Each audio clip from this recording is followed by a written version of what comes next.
The first thing he sensed was the smell of incense. The thick, sweet smoke filled his nostrils and throat. Then came the sound. The drums were beating so close that his chest vibrated in time with the beats. Park Yi-han opened his eyes and saw red. Red ribbons on the wooden arches. Red lanterns above the crowd's heads. A red dress on the woman standing 3 steps away from him on the platform, looking anywhere but at him. He didn't know where he was. He didn't know who he was. He knew only one thing. 30 seconds ago, he had been dying on the asphalt near the Hongdae subway station with a knife lodged between his ribs. And now he was standing in the middle of a stranger's wedding, in a stranger's body, in a stranger's world, and 2,000 people were staring at him as if he were a cockroach that had crawled into a wedding cake. Memories flooded in all at once. Not his memories, someone else's. 22 years of someone else's life had been driven into his brain like a red-hot nail. An orphan, a foster child of the Shu clan. 10 years of beatings at the academy. A whipping boy they'd raised to marry off to their youngest daughter and avoid paying a dowry. He knew all of this now. And he knew the name of the woman in the red dress. Shui Liwei, his fiancée, who, at that very moment, opened her mouth to destroy him in front of everyone. She spoke loudly and clearly. Every word flew over the crowd like a slap in the face. She said she was breaking off her engagement with the good-for-nothing freeloader Park Yi-han. She said she was choosing someone worthy, and she pointed to the man standing to her right. Tall, broad-shouldered, a white robe with the Han clan's golden crest on the chest. Han Ji-un, heir to the Northern Alliance. The one who had beaten Yi-han for 10 years at the academy, simply for breathing incorrectly next to him. The crowd buzzed. Then it laughed. Then it began to shout. An old man in the third row spat at Yi-han's feet. A woman with a fan said something about a dog eating at its master's table. A young servant boy threw a peach pit at him. Yi-han stood alone on the platform. His bride turned away. His rival groom smiled. 2,000 people laughed. And inside his skull, a former actuary from Seoul was trying to understand why the universe had decided this was a fair exchange. He had died saving a stranger from a knife. He had expected anything. Emptiness, light, reincarnation as a cat. But not public humiliation in front of an entire city on his own wedding day. The spit landed on his cheek. Warm. Thick. It trickled down his cheekbone to his chin. And at that moment, a crimson character flashed before his eyes. It hung in the air like a neon sign visible only to him. Retribution System activated.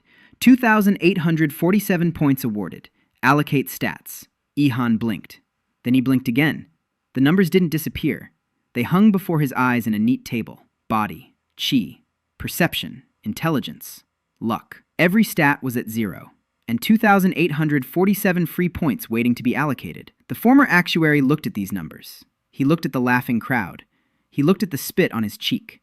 And for the first time in 2 lifetimes, he smiled. Not out of joy, not out of anger, out of recognition. He recognized this structure. It was an insurance table. Incoming risks are converted into payouts. The greater the damage, the greater the compensation. Someone had just paid him the largest insurance claim in the history of this world, and he hadn't even filed a claim. The crowd continued to laugh.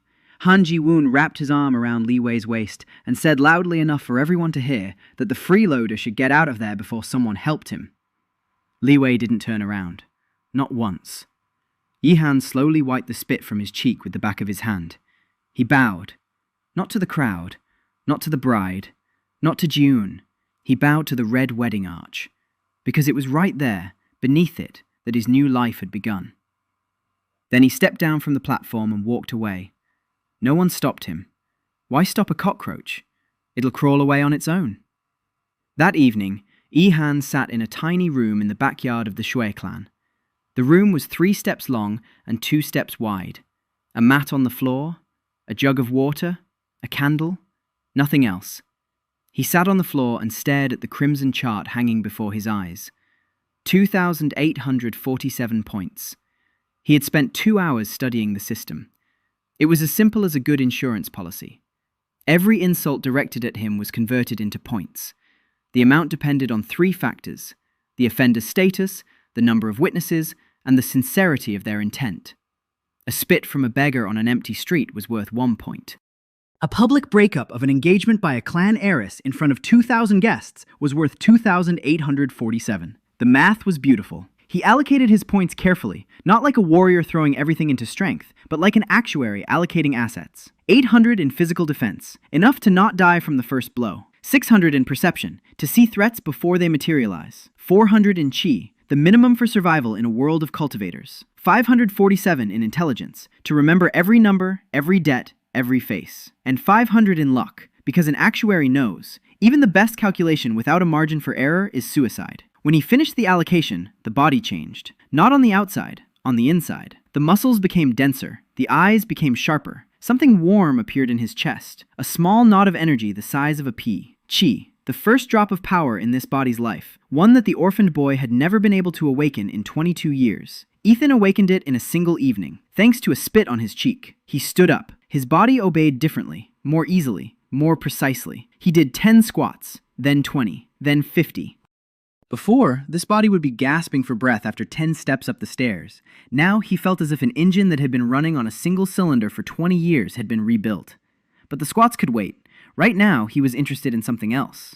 He stepped out of the cubbyhole and walked across the dark courtyard toward the east wing. A light was on there. It was the only window he could knock on without fear of being struck. The Shu clan's accounting office. Grandfather Wei opened the door. An old man in his 60s with a white beard and a back bent like a question mark. He had kept the clan's books for 40 years. For 40 years, he counted other people's money, receiving in return a bowl of rice and a room next to the kitchen. And in all those years, he was the only person in the clan who had never once hit Yi Han, never spat on him, never called him names. When the boy came to him with a battered face, Wei would silently hand him a wet rag and some tea. That was all. But in a world where everyone spits, even a wet rag is a luxury. Wei was surprised to see him. He asked if something had happened. Ethan said he wanted to look at the clan's ledgers for the past 30 years. The old man paused. Then he let him in. He knew the boy would be kicked out tomorrow. He knew that he himself would soon follow. The new treasurer had already hinted to the clan leader that old Wei was making mistakes, that the books weren't being kept properly, that it was time for a change. Ethan sat down at the table and opened the first scroll.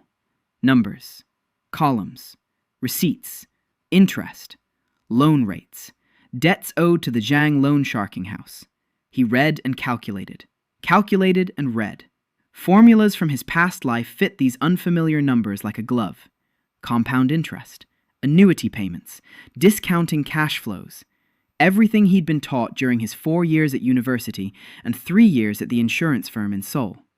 By 3 o'clock, he had found the first error. By 5 o'clock, he had uncovered a pattern of errors. For 30 years, the Zhang money-lending house had been charging the Shui clan interest not on the outstanding balance, but on the original principal. The difference over 30 years amounted to 12,000 silver coins. The clan had overpaid 12,000 silver coins. Grandfather Wei wasn't to blame. He had calculated correctly. The error had been made by the previous treasurer, the very same one who had been promoted to advisor to the clan head 10 years ago. Yitan finished by dawn. He rewrote all the calculations neatly. He checked them 3 times. He placed the corrected ledgers in a stack. In the morning, he entered the clan chief's hall. Chief Xue Taolin was sitting at the table with a cup of tea. The new treasurer stood nearby. Sitting next to him was Mrs. Xue Milan, Li Wei's mother, a woman with a face as beautiful and cold as a porcelain mask. Ethan placed the books on the table. He said he'd found an error in the calculations with the Zhang money-lending house. He said the clan had overpaid 12,000 silver coins over 30 years due to an incorrect interest formula. He said the mistake had been made by the former treasurer, not Grandfather Wei. The clan chief flushed red, not out of gratitude, out of rage. Because the former treasurer was his cousin. Because admitting the mistake meant losing face in front of the moneylenders. Because a freeloader had dared to point out the dirt in his own house to the master. He accused Ethan of forging documents. He called him a fraud. He ordered the books to be thrown out. The morning began with a bucket of water, cold water, splashed in his face. Ethan opened his eyes and saw 2 servants in gray robes of the Shu clan standing over him.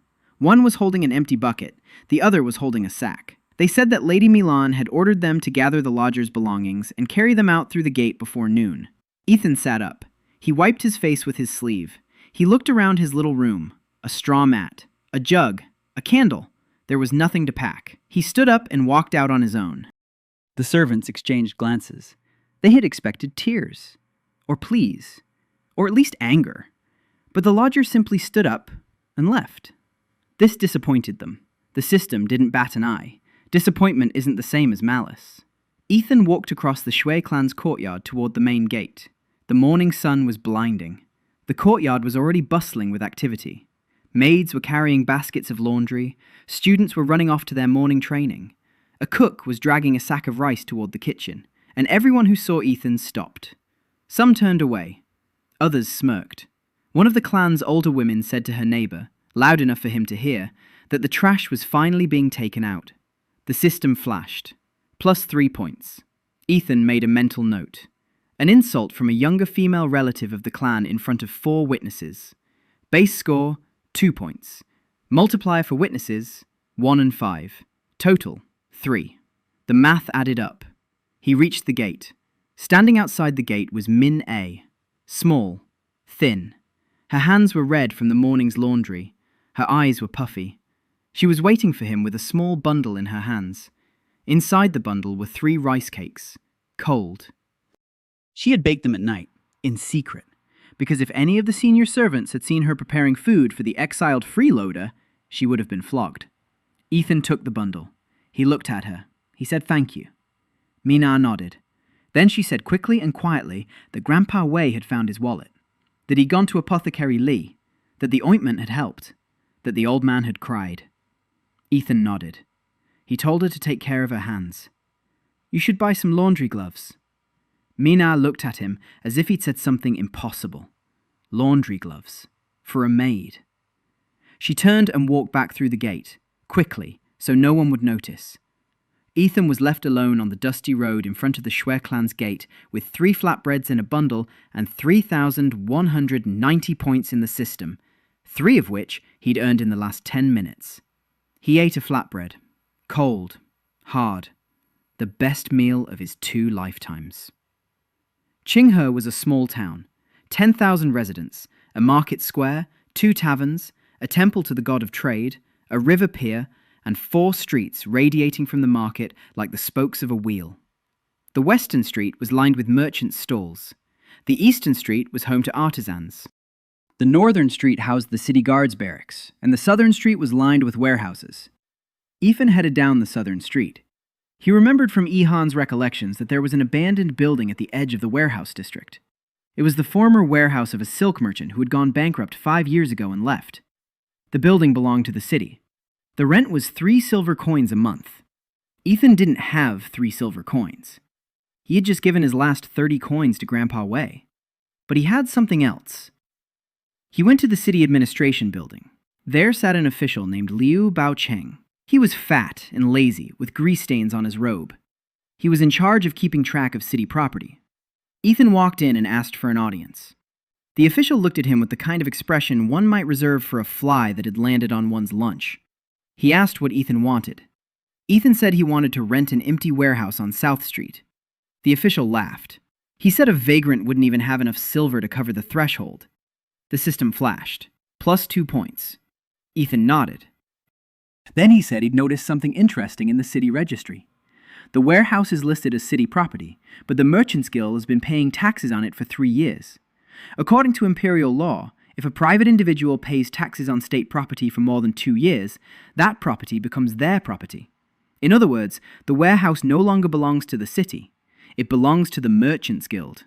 Which means that official Liu had been collecting rent for someone else's building for 3 years, and that's called embezzlement of public funds. The official's face went from oily to pale. He looked at Ethan, then at the door, then back at Ethan. Ethan said he wasn't going to report this to anyone. He simply wanted to rent the warehouse for free for 1 year. In exchange, he would review the city's property registry and find all similar errors before the imperial auditor, who was due to arrive in 4 months, discovered them. The official thought for exactly 10 seconds. Then he issued Ethan a lease, for free, for 2 years, with the option to renew. Ethan bowed and left. Out on the street, he treated himself to a second flatbread. By noon, he was standing inside the warehouse. The building was in poor condition. The roof was leaking in 2 places. The walls were covered in mold. The floor was dirt. Rats stared at him from the corners with the expression of landlords sizing up a new tenant. Ethan took stock of his needs. He needed a table. He needed a chair, brushes and ink, paper, abacus beads. All of this cost money he didn't have. He went out to the market. The Qinghe market square was buzzing. Vendors were shouting. Shoppers were haggling. Money changers jingled coins. And amid all this noise, Ethan heard what he was looking for. A scream. An old woman selling greens was arguing with a man in a dark robe. The man was a moneylender, one of the small-time ones. He was demanding repayment of a debt, 50 silver coins. The old woman was crying and saying she'd already paid 60. The moneylender said no. Interest had accrued. Ethan approached. He stood nearby. He asked to see the receipt. The moneylender looked at him as if he were just another fly. He told him to get lost. Ethan didn't leave. He turned to the old woman and asked when she'd taken out the loan. She said 3 years ago, 50 silver coins.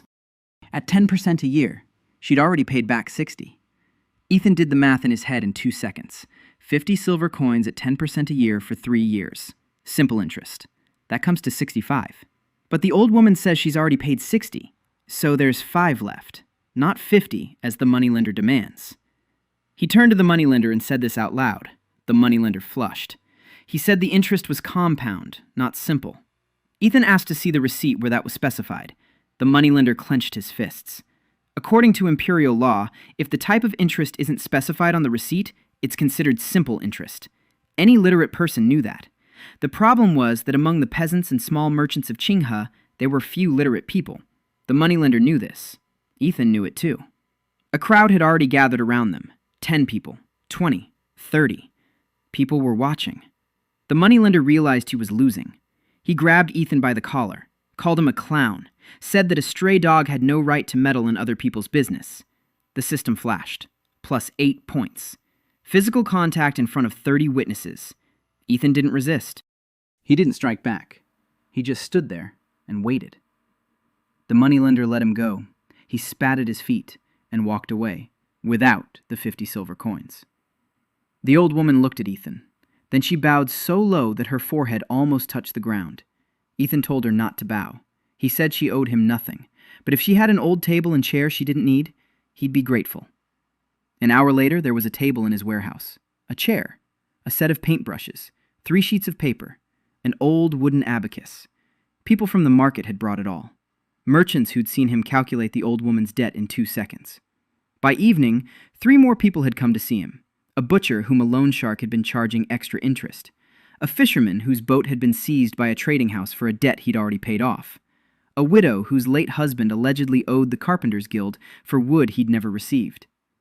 Ethan sat at the table until dark. He calculated. He checked. He found errors. He explained people's rights to them. He recorded their complaints. He didn't take any money. From anyone. Not yet. When the last petitioner left, Ethan was alone in the dark. The candle was burning down. Rats rustled in the corner. He opened the system interface and looked at the day's total. 3,213 points. A gain of 23 for the day. Not much, but steady. He allocated the new points. 10 to perception, 13 to intelligence. Then he lay down on the floor. He placed a rolled-up shirt under his head. He closed his eyes. More people would come tomorrow. He knew that. Because 10,000 people lived in the town of Qinghe, and every other person owed someone money they didn't actually owe. And an actuary is a person who calculates other people's misfortunes. The difference was that he used to do it for a salary, but now he was doing it because he had nothing else to do, and because the 3rd flatbread from Ming A was tucked inside his shirt. He hadn't eaten it. He'd saved it for tomorrow, because an actuary always plans 1 day ahead. On the 3rd day, it was the warehouse's turn. 17 people were standing at the door when Ethan woke up at dawn. A butcher, a dyer, 2 widows, an old boatman, a tofu vendor, and 11 other people he didn't know. The rumor about the man who calculates fairly had spread through the market faster than the smell of fresh fish. Ethan worked all day. He approached every case the same way. First, he asked them to bring all the paperwork, receipts, contracts, any records. Then he counted, checked the amounts, and looked for mistakes, and almost always found them. The Qinghe loan sharks all operated according to the same scheme. They'd grant a loan at simple interest, but calculate it as compound interest. Or they'd add hidden fees. Or they'd round the amounts in their favor, just a little bit each time. A silver coin here, half a coin there, small change. But over the years, that small change turned into fortunes. Ethan would calculate and explain, not quickly, not condescendingly, slowly and patiently, because most of his petitioners couldn't read. He drew diagrams for them on paper. Here's how much you borrowed. Here's how much you owe. Here's how much you've already paid. Here's how much you've overpaid. See the difference? People saw it, and people remembered it. By noon, about 40 people had gathered at the warehouse entrance. Not all of them were debtors. Some were just watching, listening, trying to figure out who this skinny guy in a tattered robe was, sitting at a crooked table and tallying up other people's debts for free. Among the onlookers, Ethan spotted two men in dark robes. They stood off to the side. They didn't approach. They just watched. Ethan recognized the crest on their sleeves, the Jiang Loan House, the very same one that had been fleecing the Zhu clan for 30 years. They were watching him. It was to be expected. Every debt he recalculated cut into their profits. It was still a small amount for now, but the trend was clear. Ethan kept working. By evening, he had recalculated 12 cases. In 9 of them, he found overpayments. The total amount people had overpaid the moneylenders came to 340 silver coins. Not his money, someone else's. But he knew that each of these 12 people would go home and tell their neighbors. And the neighbors would come tomorrow. When the warehouse was empty and it had grown dark, there was a knock at the door. Ethan opened the door. Standing on the threshold was a man he hadn't expected to see. Master Cho, his old calligraphy teacher. He was over 70, lean, upright, with hands that trembled with age but still held the brush so steady that his students envied him. He was the only teacher at the Zhu Clan Academy who treated Yi Han as a student rather than a target. He taught the boy to write characters, not because the boy was talented, but because the boy came every day, even with a battered face, even with bruises on his hands. He would come, sit down, and write. Teacher Cho valued perseverance more than talent. The old man walked in. He sat down on the only chair. He looked at Ethan for a long time. Then he said he'd heard about what happened yesterday at the market, and about today, too. He said he hadn't come to settle scores. He'd come because the boy he'd been teaching for 10 years had suddenly changed. Ethan remained silent. Master Cho said that his eyes were different, that there used to be fear in them, but now there was something else, something the old man had seen only once before, in his own teacher, 50 years ago. A man who knew he would die tomorrow and therefore stopped being afraid. Ethan said he had no intention of dying. Master Cho nodded. He said he knew. That was exactly why he had come. Because a man with eyes like that and no intention of dying was either a madman or someone with a plan. And the boy Yi Han had never been a madman. The old man paused. Then he pulled a scroll from his sleeve. He placed it on the table. He said it was a letter of recommendation, signed with his name. Master Cho was not just a calligraphy instructor. 30 years ago, he had been a secretary at the court of the governor of Yunhe province. His signature still carried weight. Not immense, but enough for a minor official or merchant to treat the bearer with a modicum of respect. Ethan looked at the scroll. He looked at the old man. He said he couldn't accept it. Because using Master Cho's name would put him in the line of fire. The Shui clan would find out. Lady Meilon would find out. And then the old man would be in trouble. Master Cho smiled wryly. He said he was 73 years old, that his knees and teeth ached, and his right eye could see only shadows, that he had outlived 3 heads of the Shui clan and 2 governors, and that if Lady Meilon wanted to punish him, she should first learn to write the character for justice correctly, because in the clan's latest decree, it had been written with a mistake in the 3rd stroke. For the first time that day, Ethan laughed. He accepted the scroll. Master Cho stood up. He walked toward the door. He paused. Without turning around, he said that another person would come to see Ethan tomorrow. A girl, the daughter of Apothecary Li, the very same one from whom Grandfather Wei had bought the ointment. She has problems, serious ones. Master Cho didn't say what they were. He simply asked Ethan to listen to her. Then he left. Ethan stood in the doorway and watched as the old man's hunched figure disappeared into the darkness. The system was silent. No points. Because there was no malice in Teacher Cho's words. Not a drop. And the system's silence was the best reward of the day. That night, Ethan didn't sleep. He sat at the table and thought. 3 days in a new world. 3,213 points in the system. An abandoned warehouse. A letter of recommendation. A reputation on the market. No money. No weapons. No protection except for the numbers in his head and the crimson table before his eyes. And against him was the Zhu clan, which wanted him to disappear. The Zhang Loan Shark House, which wanted him to keep quiet. And somewhere far to the north, Han Jun, who had surely already forgotten about him. For now, at least. Ethan opened the system. He checked his passive skill, Actuary. The skill was active at all times. It didn't grant points, it provided information. The probability that the Zhu clan would take active measures against him within the next week, 34%. The probability that the Zhang loan sharking house would send people to him within the next 3 days, 67%. The probability that tomorrow's visit from the pharmacist's daughter was related to debts, 89%. Ethan jotted the numbers down on a piece of paper. A habit from his past life. Writing down predictions, then comparing them with reality, then adjusting the model. He lay down on the floor. He closed his eyes. And he thought about how, in his past life, he had calculated the probabilities of other people's misfortunes for a salary. In this life, he calculated the probabilities of his own, and that was more honest. In the morning, he woke up and found a bowl of rice standing by the door. It was hot. The clue lay in the date. The contract between the apothecary Li and the official Gu Wei Min was signed on the 12th day of the 6th month. However, the apothecary's debt to the money-lending house, on the basis of which the official had purchased the promissory note, was formalized on the 20th day of the same month. In other words, the contract to transfer So-yeon as a concubine was signed 8 days earlier than the debt it referenced. Legally, this meant that at the time the contract was signed, there was no basis for it. The debt did not yet exist, and therefore there could be no compensation for its write-off. The contract was null and void from the moment it was signed. So-yeon listened in silence. Then she asked how this was possible. How could an official have made such a mistake? Ethan said it wasn't a mistake. It was a scheme. Official Gu first arranged with the loan shark to create the debt. Then he signed the contract with the apothecary.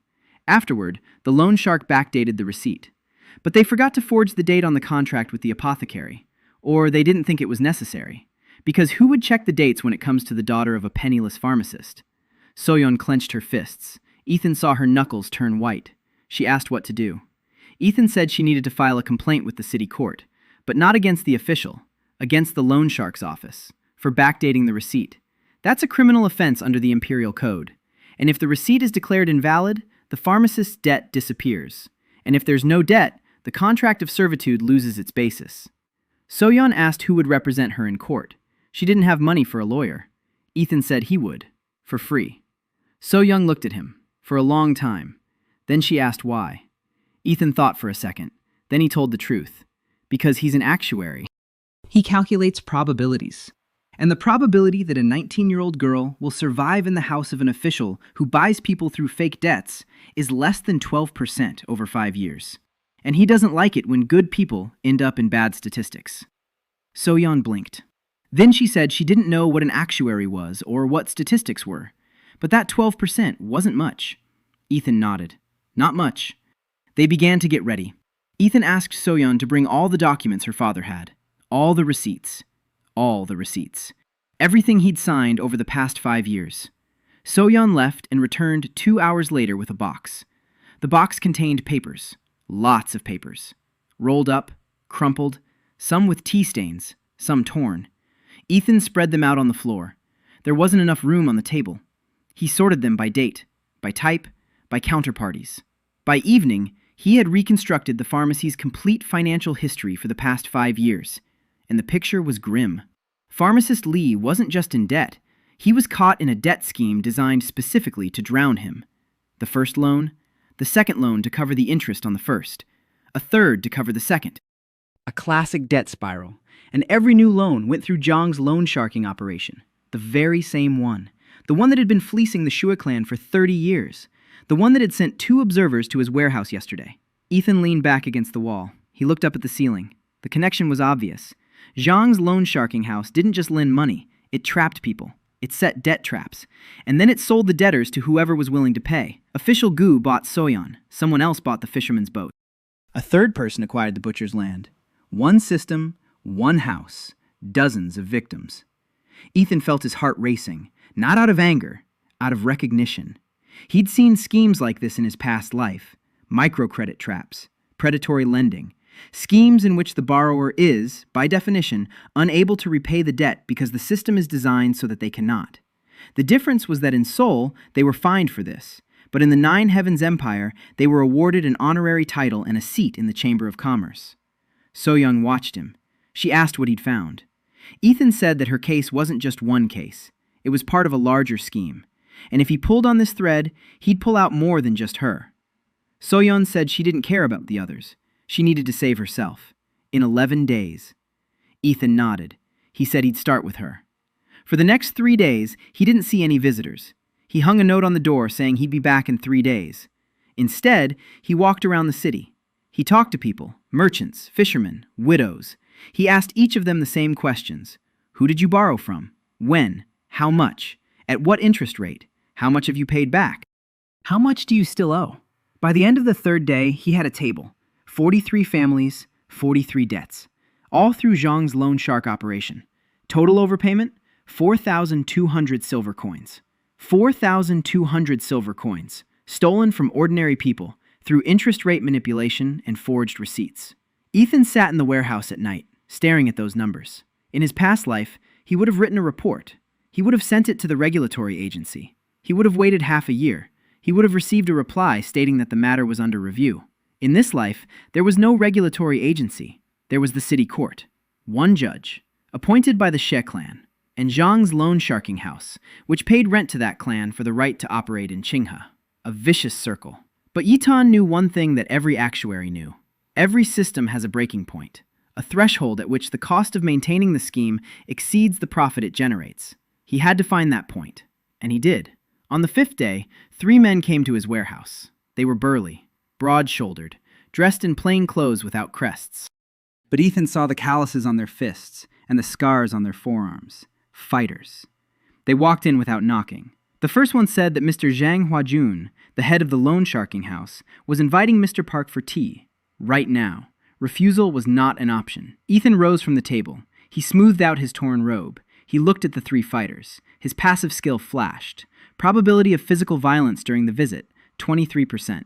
Probability of threats, 94%. Probability of a bribe being offered, 71%. He went with them. Zhang's house stood on Qinghe's finest street.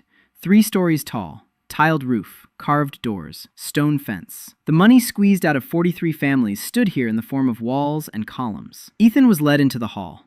Zhang Huajun was sitting at the table, a man in his 50s. He was portly, calm. His hands were folded on his stomach. He had a gentle smile. His eyes were like those of a snake that had already swallowed a mouse, but hadn't yet begun to digest it. He offered Ethan some tea. Ethan sat down. He accepted the cup. He took a sip. The tea was excellent. The most expensive tea Ethan had ever tasted in his 2 lifetimes. Zhang Huajun spoke, softly, politely. He said that young Mr. Park was very intelligent, that his skills with numbers were impressive, that the money-lending house needed someone like him. He offered him a job, chief accountant, 100 silver coins a month, housing, clothing, protection from any trouble. Ethan listened. His actuary skill calculated the odds. The probability that the offer was sincere? 12%. The probability that it was a trap to neutralize the threat? 88%. If Ethan agreed, he would cease to be a danger. They would put him in a nice office. He'd be given a good salary, and he'd keep quiet. Because he'd become part of the system. Ethan finished his tea. He set down his cup. He looked Zhang in the eye and said he appreciated the offer, but he couldn't accept it because he already had a job. He calculated the debts of people who'd been cheated. Zhang's expression didn't change. The smile remained, but the temperature in the room dropped by a few degrees. He said that young Mr. Park was mistaken, that no one had cheated anyone, that all the receipts were drawn up according to the law, that the interest rate was clearly stated, and that a young man without a clan, without a family, and without a patron should think about where he'd be in a month. The system flashed. Plus 14 points. A threat from a figure with commercial influence in the presence of 3 witnesses in a closed room. Ethan stood up. He bowed. He said he'd think it over. He left. Out on the street, he took a deep breath. His hands weren't shaking. He was surprised at himself. In his past life, a conversation like that would have left him trembling for a week. But now he felt only cold clarity. The system wasn't just changing his body. It was changing his nerves. Or maybe it wasn't the system. Maybe it was death. When you've already died once, threats from a fat loan shark stop seeming scary. He returned to the warehouse, sat down at the table, took out a piece of paper, and began to write. A complaint to the city court. Not on behalf of Kim So-yeon, on behalf of 43 families. All at once. All of them. In a single document. Because an actuary knows, 1 receipt is easy to dispute. 2 can be swept under the rug. But 43 receipts with the same pattern of fraud from a single loan shark, that's no longer a dispute. It's a pattern, and a pattern cannot be denied. Day 9. There were 3 days left before the concubinage agreement went into effect. Ethan sat at the table, rereading the complaint for the 4th time. 43 names, 43 amounts. Every figure had been checked twice. Every date was confirmed by receipts. The document was 16 pages long. The last page bore 43 signatures, or rather, 31 signatures and 12 fingerprints from those who could not write. Collecting the signatures turned out to be harder than finding errors in the calculations. 11 families refused outright. They were afraid. The Jiang moneylending house had been operating in Qinghe for 30 years, 3 generations. Everyone knew what happened to those who argued with Jiang. Shops burned down. Boats sank. People disappeared on the road between Qinghe and the provincial capital. But 32 families signed. Not because they had stopped being afraid, because they had nothing left to lose. When a person has already lost a boat, or a daughter, or a home, fear ceases to be an obstacle. It becomes fuel. So-yeon helped. She went from house to house with Ethan. She knocked on doors. She talked to the wives. She explained. She showed them the calculations. She turned out to be tough. When one merchant said that a woman had no place in men's affairs, she replied that a woman who had been sold into concubinage had every right to be involved in affairs where people are sold. The merchant signed the agreement. Ethan watched her and thought that the actuary skill had been wrong about one thing. He had estimated the probability that So-yeon would prove to be a valuable ally at 45%. In reality, it was closer to 90%. The model needed to be adjusted. On the 10th day, Ethan filed a complaint with the city court. The judge's name was Peng Dao-jun, a man in his 40s with a neat beard and a habit of looking over the heads of petitioners. He took the document. He flipped through it. He raised an eyebrow.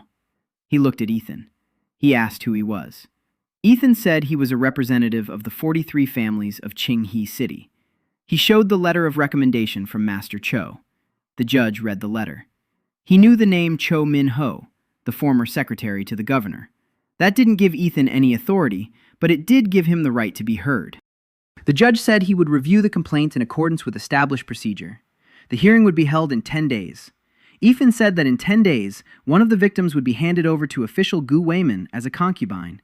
The contract would take effect in 2 days. He requested a preliminary injunction to suspend the contract until the case was heard. The judge looked at him for a long time. Then he said that a preliminary injunction was a serious measure, that compelling grounds were needed to issue one. Ethan placed a second stack of documents on the table, copies of 6 receipts with clear signs of having been backdated, a comparative analysis of the dates, and the testimony of 3 witnesses, certified by the shop's seal. The judge read for 15 minutes. Then he looked up. He said he would issue a ruling tomorrow morning. Ethan bowed and left. Tomorrow morning. That meant the judge would be thinking it over. And if the judge was thinking it over, it meant he would be under pressure from both sides. Zhang Huajun would find out about the complaint by this evening, at the very latest. And then it would begin. Ethan returned to the warehouse. So-yeon was waiting for him. She asked what the judge had said. Ethan said the decision would come tomorrow morning. So-yeon nodded. She was silent for a moment. Then she asked quietly what would happen if the judge ruled against them. Ethan looked at her. He said the judge wouldn't rule against them. So-yeon asked how he knew. Ethan said he didn't know, but he believed in math. All the numbers were on their side, and no matter how corrupt the judge might be, he couldn't ignore 16 pages of evidence with 32 signatures.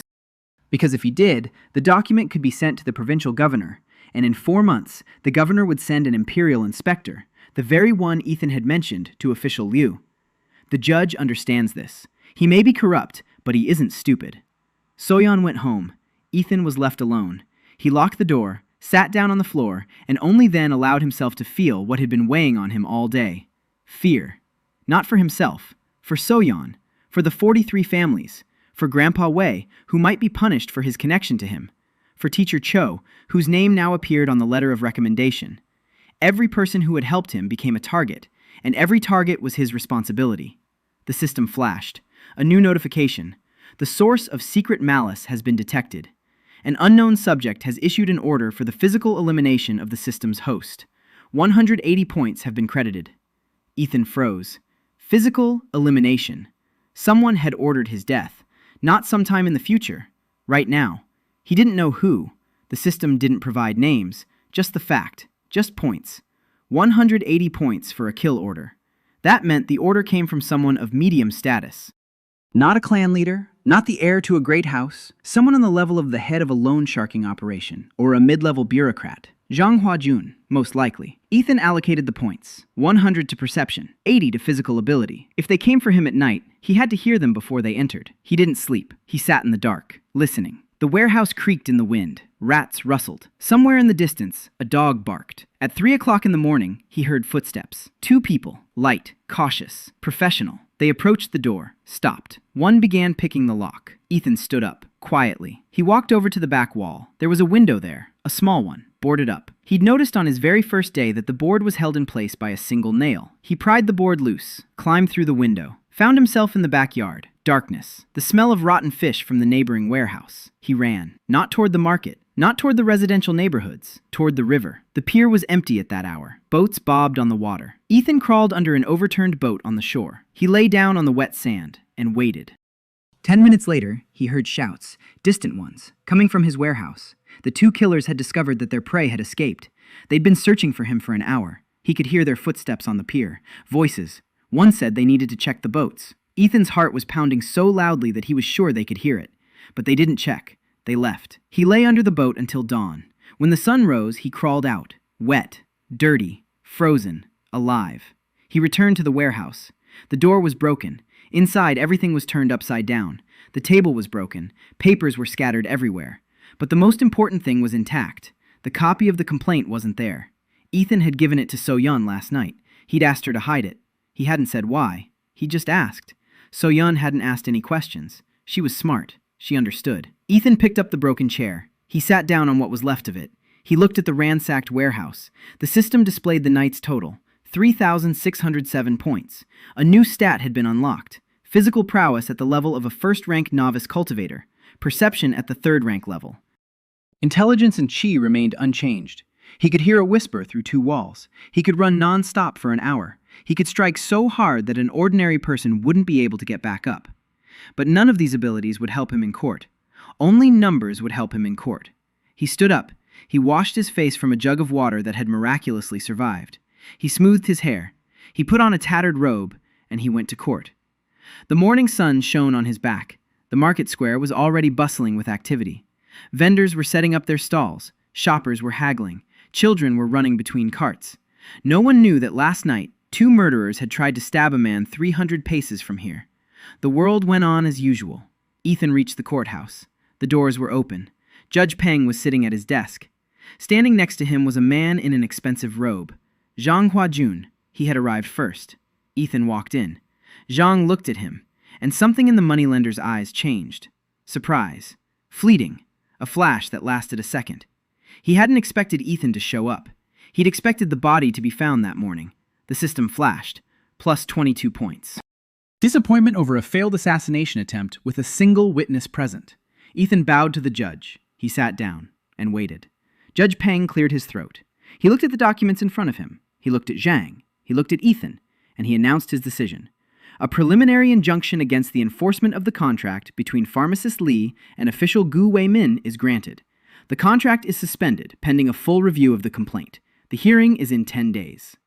Zhang Huajun's expression remained unchanged. He bowed to the judge. He left, without looking at Ethan. Ethan stayed behind. He thanked the judge. He took a copy of the ruling. He went out onto the street. So-Yun was standing at the steps of the courthouse.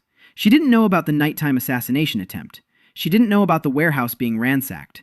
She should only his face, dirty, tired, and smiling. He handed her a copy of the ruling. He said 2 words. The injunction had been granted. So-Yun took the paper. She read it. She reread it. And for the first time in all the time Ethan had known her, the anger in her eyes faded, for a moment. For a single moment, there was something else there. Then the anger returned. But it was different now. Not blind. Focused. She said the trial would be in 10 days, and that she'd be ready. Ethan nodded. Then he said he needed help, a new table, and maybe a new lock on the door. So-Yun asked what had happened to the door. Ethan said he'd had visitors at night. Rude ones. So-Yun looked at him, at the dirt on his clothes, at the wet sand in his hair, and she understood. She didn't say anything. She just nodded and left. 2 hours later, 4 men arrived at the warehouse. A butcher, a fisherman, a dyer, and an old carpenter. First things first, Ethan took stock of his resources.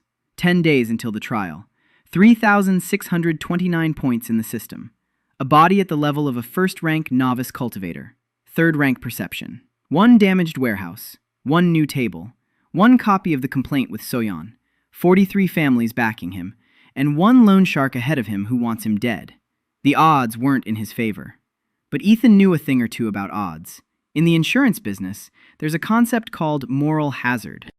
It's when one party takes on more risk because the consequences will fall on the other.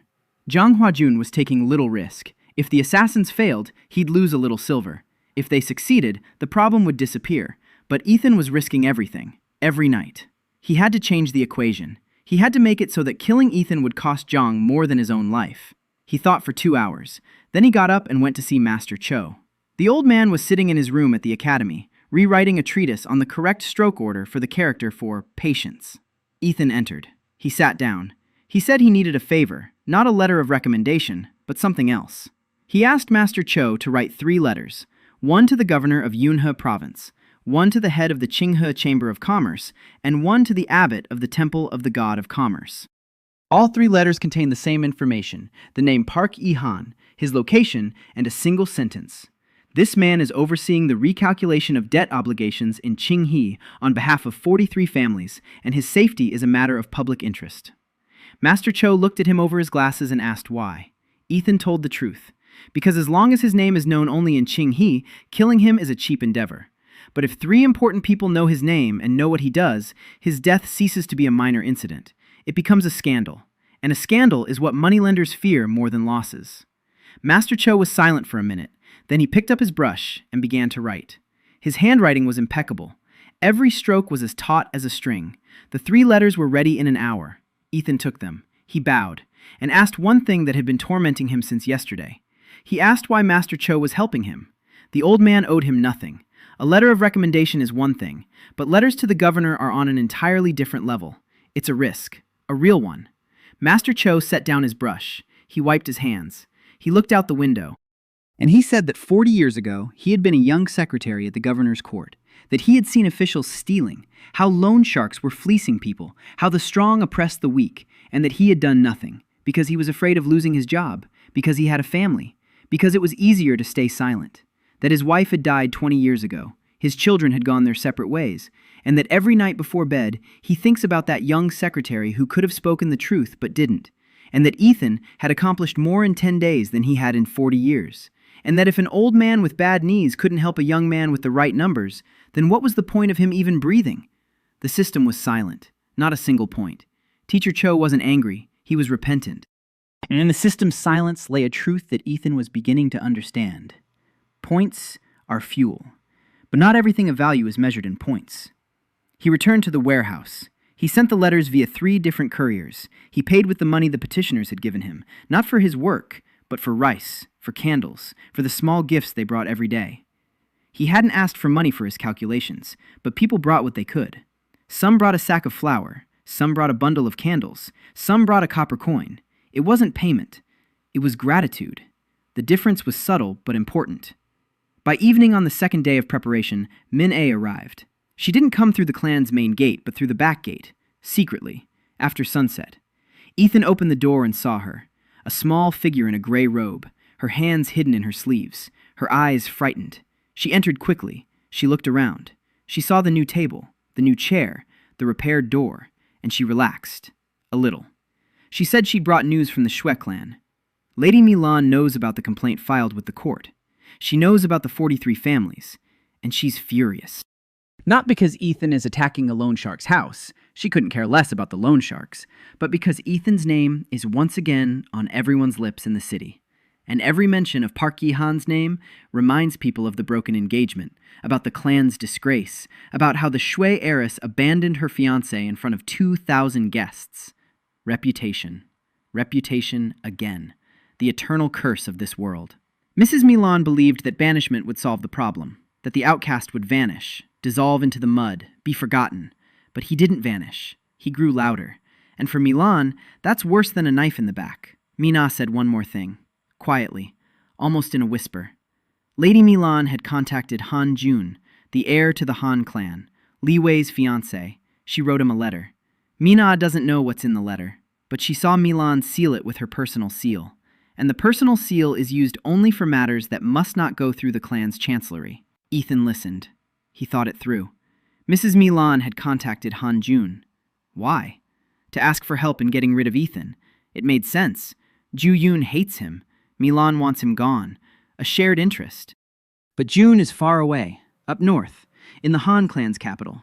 A 3-week journey, so a reply won't arrive for at least 6 weeks. The trial is in 8 days. There's plenty of time. Unless Milan has found a way to speed up delivery. The system flashed, a source of hidden malice detected. A high-status subject has expressed the intention to destroy the system bearer's reputation. 420 points awarded. Ethan froze. 420 points. That's a lot. Much more than the moneylender or the clan servants had offered. This meant that the source of the malice had high status. Very high. Lady Milan, wife of clan leader Zhu, mother of the heiress. One of the most influential women in the Southern League. And she didn't just want to get rid of him. She wanted to destroy his reputation. That was different. Murder was crude. Reputational destruction was an art. And Milan was a master at it. Ethan turned to Manga. He thanked her. He asked her to be careful. He asked her not to come anymore. It was too dangerous. If she were caught visiting an exiled freeloader, the punishment would be severe. Ming-Ah shook her head. She said she'd come again in 3 days, that she'd be careful. That in her 20 years in the Shui clan, she'd learned to be invisible. That was the only thing maids were taught. She left as quietly as she'd come. Ethan stood in the doorway and watched her go. 420 new points. He allocated them slowly. 200 to Chi. It was time to start cultivation in earnest. The pea-sized ball of energy in his chest needed to grow. 120 to the body. 100 to perception. When he finished distributing the points, he felt a change. The chi inside him had grown from a pea to the size of a walnut. Warm. Pulsating. He could feel the energy flowing through the channels of his body. Slowly. Hesitantly. Like water in old pipes that hadn't been used in years. But it was flowing. This was the second level of the first rank of cultivation. No pills, no mentors, no meditations in mountain caves, simply because an influential woman hated him enough. The irony was so thick that Ethan could have spread it on bread. He returned to work. 8 days until the trial. Everything had to be prepared flawlessly. He laid out the documents on the table. 43 cases. Each one had to be presented as separate evidence. Each one had to be tied into the overall scheme. He had to show the judge not individual cases, but a system, a pattern, a method. He worked late into the night. Soyeon came in the morning and brought tea, real tea, brewed just right. She said it was from her father. Pharmacist Lee had heard about the preliminary injunction and sent the best tea from his stock. Ethan asked how her father had reacted to the news. Soyeon paused. Then she said her father had cried, not out of joy, out of shame, because he realized he'd sold his daughter under a contract that could have been contested. What if he'd checked the dates just once? If he'd done the math himself, even just once? 4 days before the trial, a man Ethan hadn't expected arrived at the warehouse, Grandfather Wei. The old man stood at the door with a canvas bag in his hands. His back was still hunched, but slightly less so than before. Apothecary Lee's ointment was working. He walked in, sat down, set the bag on the table, opened it. Inside were scrolls, mini scrolls. Ethan unrolled the first one and felt the air catch in his throat. These were the Shui clan's internal records, not the ones he'd seen in the accounting office on that first night. Different ones, secret ones. Records that the clan head had kept personally, without the treasurer's knowledge, without the council of elders' knowledge. Grandfather Wei said he'd found them by accident. 3 days ago, he'd been asked to move some boxes from the basement to a new storage room. One box was heavier than the others. The old man peeked inside, and saw. He didn't understand all the numbers, but he'd kept the books for 40 years. He knew when the numbers were lying. Ethan read, every scroll, every line, every number. An hour later, the picture became clear. The Shu clan and the Zhang moneylending house were not just partners. They were one and the same. Shu Taolin, the clan head, owned 40% of the moneylending house through a frontman. Every silver coin that Zhang squeezed out of the peasants and merchants of Qinghe was split in two. 60% stayed with Zhang. 40% went into the Shu clan's secret treasury. The 12,000 silver coins that Ethan found on his first night weren't just calculation errors. It was a money laundering scheme. The Shu clan deliberately overpaid the loan sharking house, and then it got that money back through a hidden cut. On paper, it looked like a loss. In reality, it was a scheme through which the clan head siphoned money from the clan treasury into his own personal coffers. 40 years, 4 decades, a generation. Ethan placed the scrolls on the table. He looked at Grandfather Wei. The old man sat quietly, his hands folded in his lap. He understood what Ethan had brought, and he understood the consequences. If the clan found out that he'd taken the secret books, they wouldn't just fire him, they'd kill him, quietly, without a trace. Just as they kill everyone who sees what they shouldn't. Ethan asked why he had done it. Grandfather Wei looked at his hands. He said that for 40 years he had counted the clan's money. Honestly, carefully. Every coin in its place. Every receipt filed away. But it turned out that all these years, right next to his honest ledgers, there were others. Dishonest ones. And that his honesty had been a smokescreen. A cover for theft. His work, his reputation, his 40 years poring over the scrolls, it was all part of a deception. He hadn't known, but that was no consolation. He said he didn't want to die a thief, not even an unwitting one. Ethan was silent. Then he said he would hide the books. That Grandfather Wei's name would not appear anywhere, that no one would find out where the documents came from. The old man nodded. He stood up. He walked toward the door. He stopped. He turned around, and he said one thing. The ointment helped. His back hurts less. Thank you. Then he left. Ethan was left alone with the Shui clan's secret books on the table. The system was silent. Not a single point. Grandpa Wei wasn't angry. He had done the only right thing in his life, and the system didn't pay for that. But Ethan knew the value of what lay before him. These weren't just numbers. It was a nuclear bomb. Documentary proof that the head of the Shui clan had been stealing from his own clan for 40 years through a loan sharking operation that fleeced the residents of Qinghe. If these documents made it to court, several things would happen at once. Zhang's loan sharking operation would be shut down. The head of the Shui clan would lose his position. The Council of Elders would demand an investigation. Madame Melan would lose her influence. The Shui clan would lose face. On a massive scale. Catastrophically. For the entire southern region of the empire. Yitan could have done it. Right now. He could have laid it all out in court in 4 days. He could have destroyed Zhang and the Shui clan in one fell swoop. But he didn't, because an actuary isn't someone who fires the first shot. An actuary is someone who fires accurately, and at the right moment. The trial in 4 days involved 43 families, the moneylender Zhang, specific debts, specific receipts. If he dumped the Shui clan's secret ledgers on the table, the case would turn from a simple financial dispute into a political scandal. The judge would be frightened. The case would drag on for months, maybe years. But Soyan needed her freedom not years from now, right now. He hid the scrolls, wrapped them in oiled cloth, buried them under the warehouse floor, right under where the table had stood.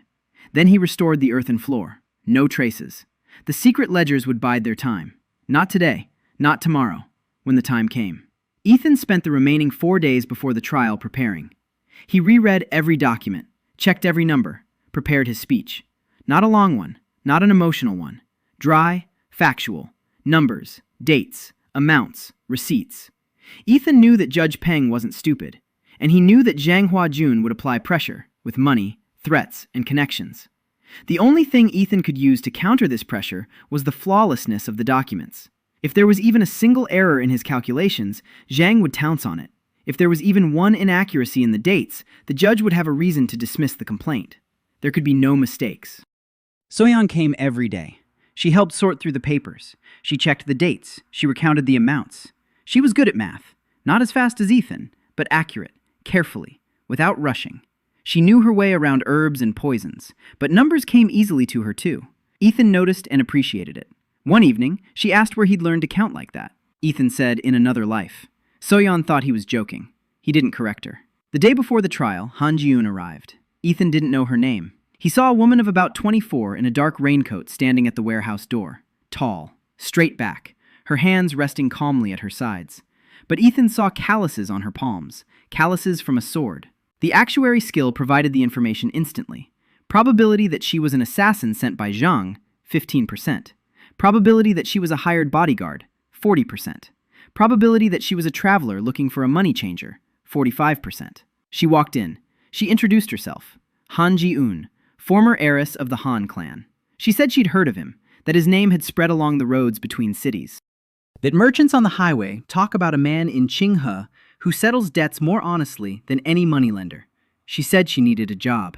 Ethan asked what kind of job. She said she knew how to wield a sword, and that people who settle debts honestly usually don't live long without someone holding a sword by their side. Ethan looked at her. A direct gaze, cold eyes, no fear, no obsequiousness. She wasn't asking, she was offering, as an equal. He asked how much it would cost. She named her price, 5 silver coins a month. It was little, very little. A good bodyguard cost 20. The day of the trial began with rain, light, cold, autumnal. Ethan left the warehouse at dawn. Ji-un was standing by the door, dry. She must have found shelter somewhere. Or maybe she just hadn't gotten wet. Ethan didn't ask. They walked toward the courthouse. On the way, So-yeon joined them. She looked as if she hadn't slept all night. Her eyes were red, but her back was straight, and in her hands she held a leather folder with copies of all the documents. People were already standing in the square in front of the courthouse. Lots of people. All 32 families had come. The butcher, with his wife and 3 children. The fisherman with his brother. Widows, merchants, the old vegetable vendor who had been the first to approach Ethan at the market. They stood in the rain and waited. Ethan walked past them. He nodded. He didn't stop. He didn't make any speeches. He didn't shake hands. Today, words weren't important. Today, numbers were important. Inside the courtroom, it was crowded. The spectator benches were half full. People had come to watch. In the town of Qinghe, a trial was entertainment, especially a trial in which a small-time hustler was taking on the loan sharking house that had fed this town for 30 years. Judge Peng sat behind a high table on a raised platform. His face was inscrutable. A copy of the complaint lay before him. Zhang Huajun sat to the judge's right. Standing next to him was a lawyer, a professional, wearing an expensive robe with the seal of the Provincial Bar Association on his belt. Zhang hadn't skimped on expenses. Itan sat on the left, with So-yeon beside him. Ji-un stood against the wall behind him, her arms crossed, the posture of someone who had no intention of sitting down. The judge opened the hearing. He stated the case. A complaint filed by 43 families from Qinghe City against Zhang's loan sharking operation, accusing it of systematically inflating interest rates and backdating receipts. Zhang's lawyer was the first to speak. He spoke for 20 minutes, smoothly, professionally. The gist of his speech boiled down to 3 points. First, all promissory notes were drawn up in accordance with the law. Second, the interest rates were clearly stated and voluntarily signed by the borrowers.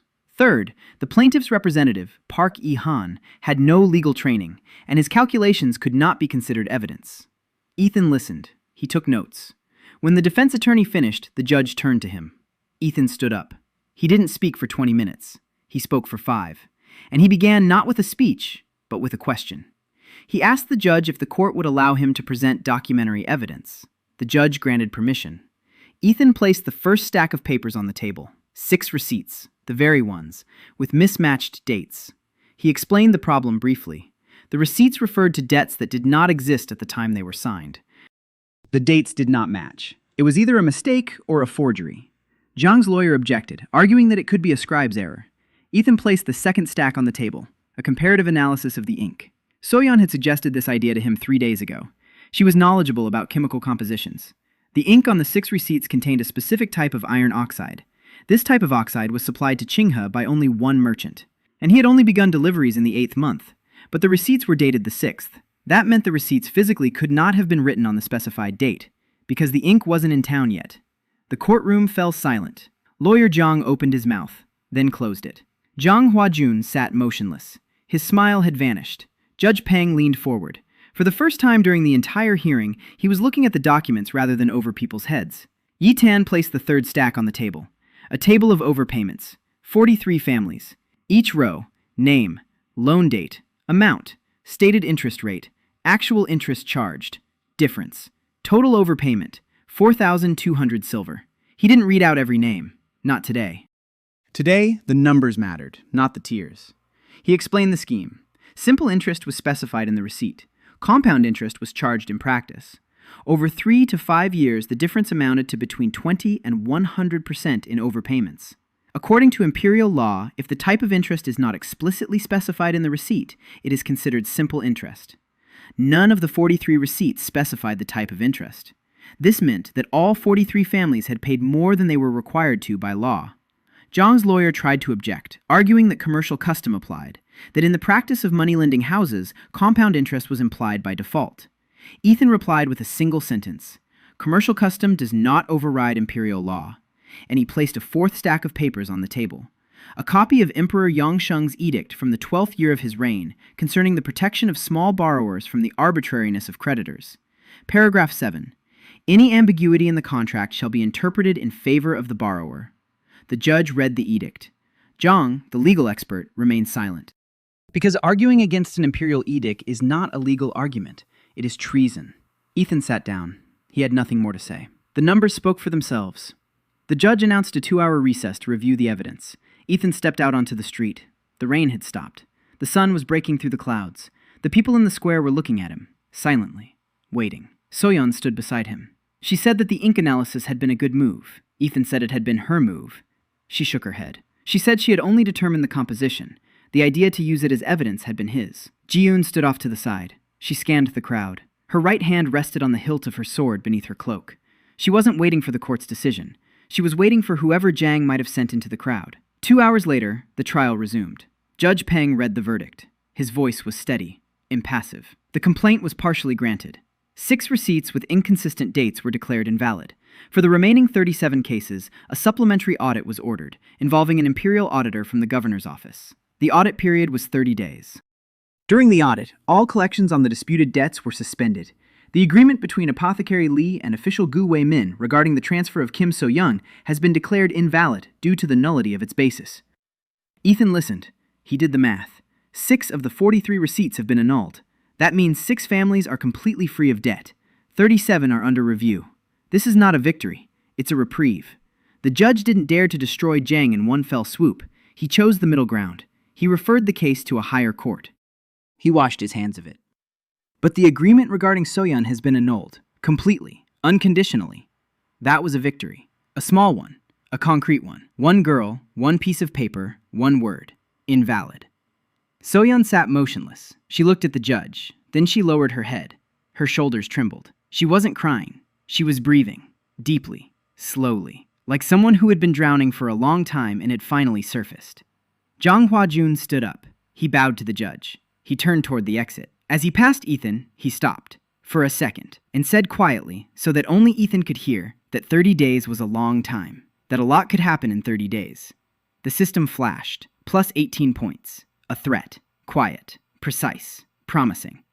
Ethan didn't reply. He didn't look at the loan shark. He was looking at Soyeon, who, for the first time in all the time he'd known her, wasn't angry. They left the courthouse. People were waiting in the square. Ethan told them the result. 6 families were free. 37 were under review. He didn't sugarcoat it. He didn't talk about a great victory. He told it like it was. Numbers and facts. 6 families burst into tears. The 37 breathed a sigh of relief. This wasn't the end. It was the beginning. An elderly woman who sold vegetables approached him. She took his hand. She kissed it. Ethan pulled his hand away. He told her not to do that he didn't deserve kisses, that he'd simply counted what should have been counted long ago. The old woman smiled. She said that was exactly why she was kissing him, because in 30 years, not a single person in this city had done the math. Ethan walked back to the warehouse. Ji-yoon followed him. So-yoon walked beside him, in silence. Halfway there, So-yoon stopped. She turned to him.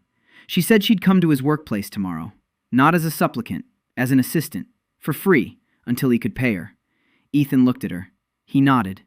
Then he said she had a good eye for ink, and that if she agreed, he'd like her to handle document analysis, verifying authenticity, composition, dates, and the quality of the paper and ink. So-yoon blinked. Then she said she was a pharmacist's daughter, not an investigator. Ethan said the only difference between a pharmacist and an investigator was that one determines what's inside a powder and the other what's inside a document. The method is the same, compositional analysis. Soyeon snorted, but she didn't leave, and the next morning she arrived at 8. A week had passed since the trial, and during that week, Chingha had changed. Not on the outside, on the inside. People who used to lower their eyes as they walked past Zhang's loan shark's house now held their heads high. Not everyone, but some. And that was enough for Zhang Huajun to begin feeling something he hadn't felt in 30 years. Doubt. Yi Tan saw it in the numbers. In the week following the trial, 14 more families came to him. Not just from Qinghe, from neighboring villages too. Word had spread, a man who calculates honestly, a man who defeated a loan shark in court. People walked for 3 hours just to show him their IOUs. The warehouse was too small. Soyeon and Ethan worked 12 hours a day. Jiyoon guarded the doors. Teacher Cho came in the evenings and helped draft complaints. His handwriting was the best in Qinghe, and documents written in his hand made an impression on any official. Grandpa Wei came at night, in secret. He brought information from the Shui clan, minor details, who was meeting with whom, what was discussed behind closed doors. He became Ethan's eyes and ears within the clan. It was dangerous, for both of them. But the old man said that at 70, it's foolish to be afraid. At 70, you have to do what you didn't do at 30. On the 10th day after the trial, the system flashed at night. Ethan woke up to the signal. Source of secret malice detected. High-status subject. Long distance.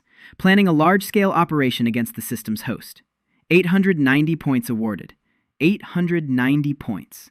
For hidden malice from a long distance. It could only be one person. Han Jun, heir to the Northern Union.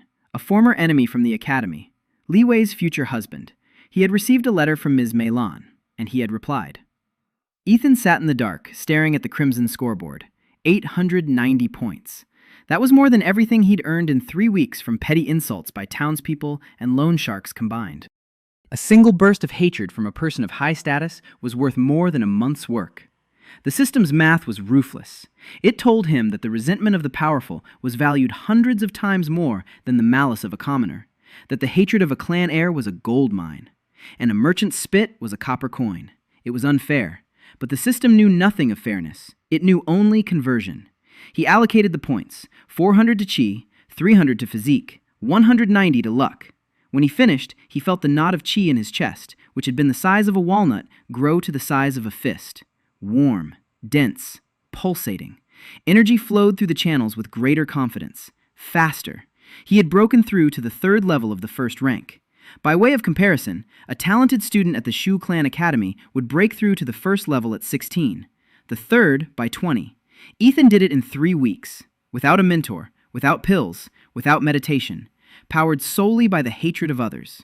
In the morning, he told Ji-yoon about the notification he'd received that night. Not everything, not about the system. He simply said he had reason to believe that the Han clan would soon turn its attention to him, and that this meant the threat would extend beyond the loan shark Zhang. Ji-yoon nodded, calmly, without surprise. She knew this was coming. A person who challenges a loan shark's house makes the loan shark his enemy. A person who challenges the system makes the system their enemy. She asked if he had a plan. Ethan said he did. The plan was called the House of Fair Measure. He'd been thinking about it since day one. A money-lending shop is fine, but a money-lending shop is just one person behind a desk. That person can be killed, intimidated, driven out of town. Something more was needed.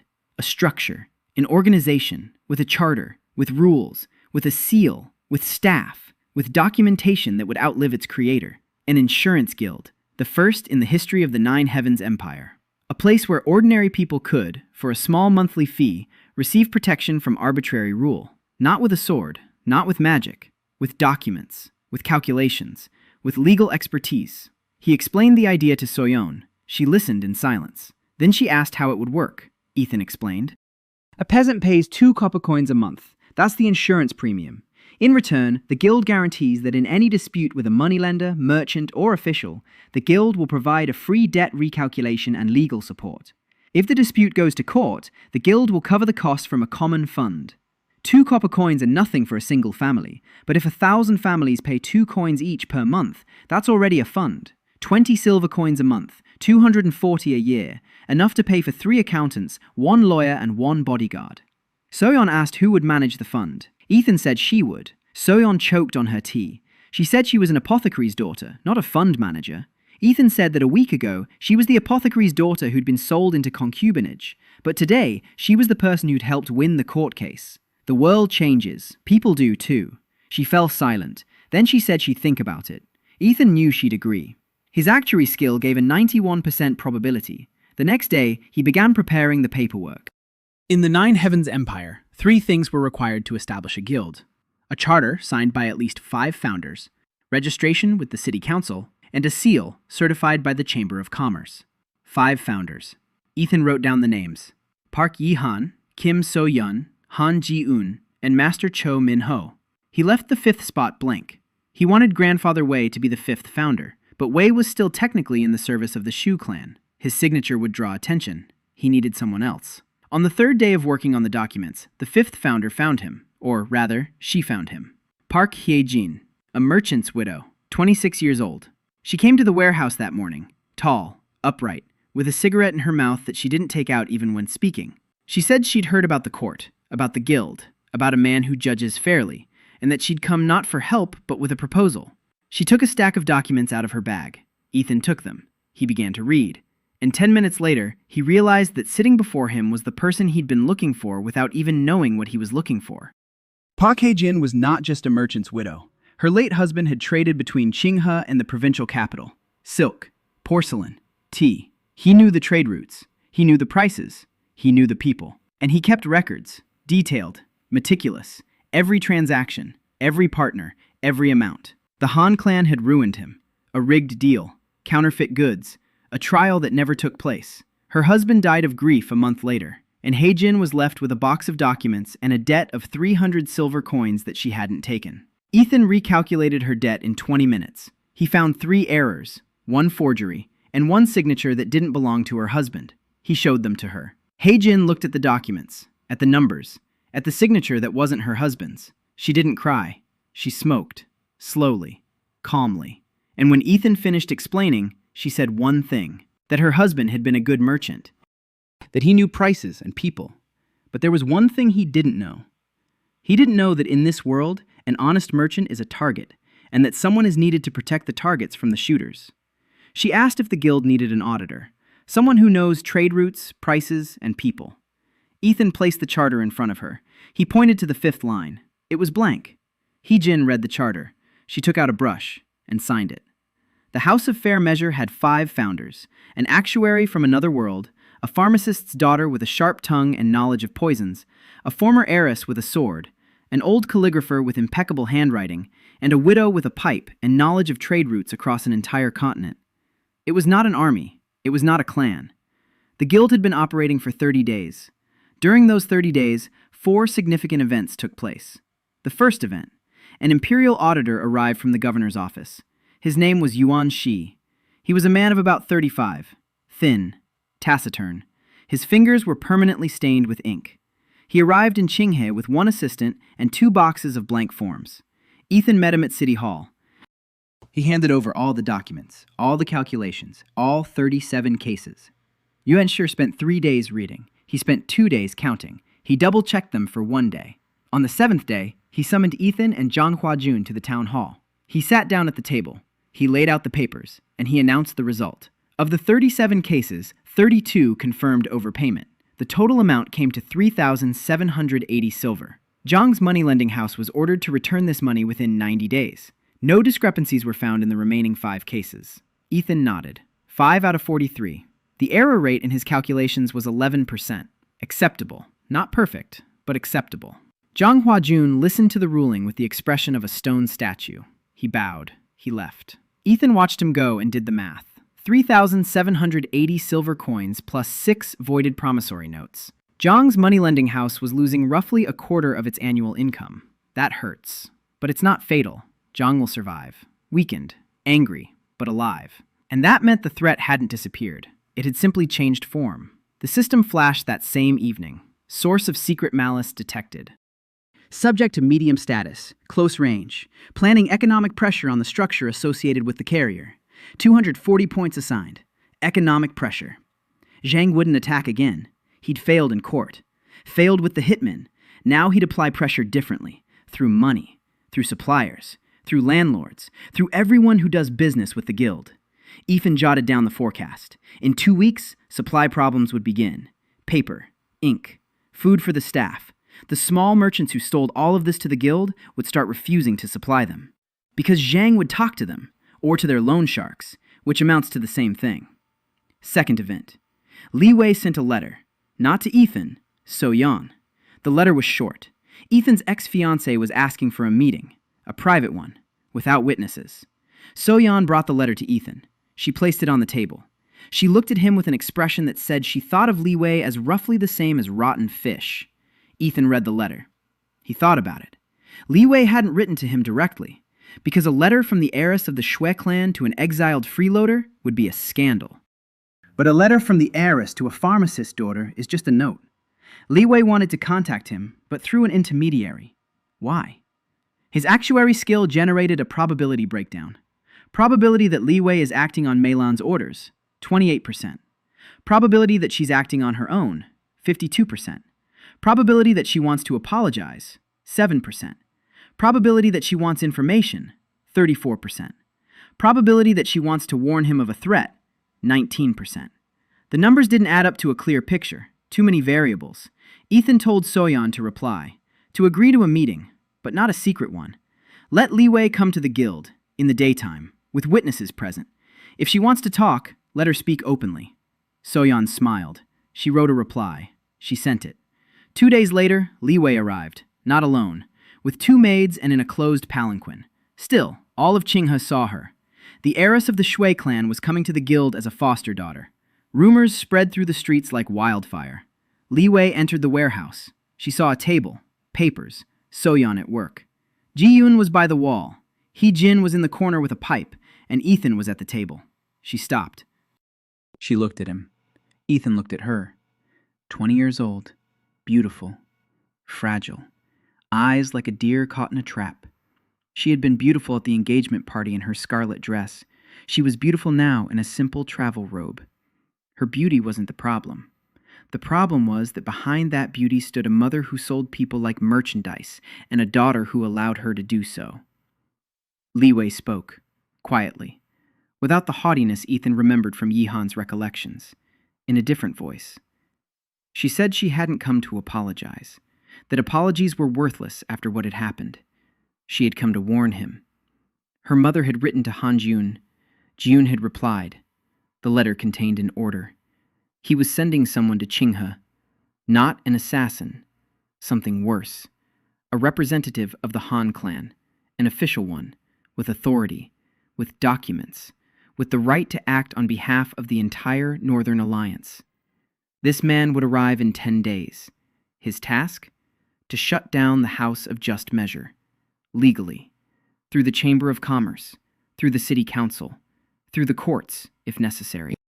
The Han clan had enough influence to revoke the guild's license through the Imperial Chancellery. That would take time, but the outcome is a foregone conclusion. Ethan listened. His face was calm. Inside, he was cold. Not fear, calculation. A representative of the Han clan with the authority of the Northern Alliance. That was a cannon, a real one. The moneylender Zhang was a pistol, Madame Milan was a poison dagger, and Han Jun had brought out the cannon. He asked Li Wei why she had come, why she was warning him. Li Wei was silent for a long time. Then she said that a month ago, at the engagement ceremony, she had stood on the platform and announced the breakup, that she had been told to do so. Her mother had said that if she didn't say it, Ming-A, the maid who had raised her since childhood, would be flogged and cast out. Li Wei said she had repeated every word she was told to say, and that she hadn't been able to sleep since then. The system flashed. Ethan was waiting for points, but the system gave him something else. Information. Notification. Subject. Shui Li Wei feels guilt toward the host. Sincerity coefficient, 0.78. No malice detected. No points awarded. 0.78. A high sincerity coefficient. She wasn't lying, or hardly at all. 22% uncertainty. Maybe fear. Maybe hidden motives. But no malice. Ethan looked at Li Wei. Then he thanked her for the warning. He said he didn't hold a grudge against her, that he understood she was a hostage, not an executioner, and that if she ever needed help with numbers, the guild's door was open. Li Wei looked at him as if he were speaking a language she didn't understand. Then she nodded. She stood up. She left. Soyeon watched her go. Then she turned to Ethan. She said she didn't believe her. Ethan said it wasn't necessary to believe her. It was necessary to do the math. And the numbers showed that the information about the Han clan representative was most likely correct, and that they had 10 days to prepare. The third incident. 5 days after Li Wei's visit, 3 people came to the guild with complaints unrelated to usury. A peasant whose field had been seized by a local official for non-payment of a tax the peasant had already paid. A widow who was denied her inheritance because her husband allegedly hadn't left a will, even though she knew for certain that he had. and a young artisan who had been fired from his workshop without pay after 3 years of apprenticeship, citing a clause in the contract that the artisan couldn't read because he was illiterate.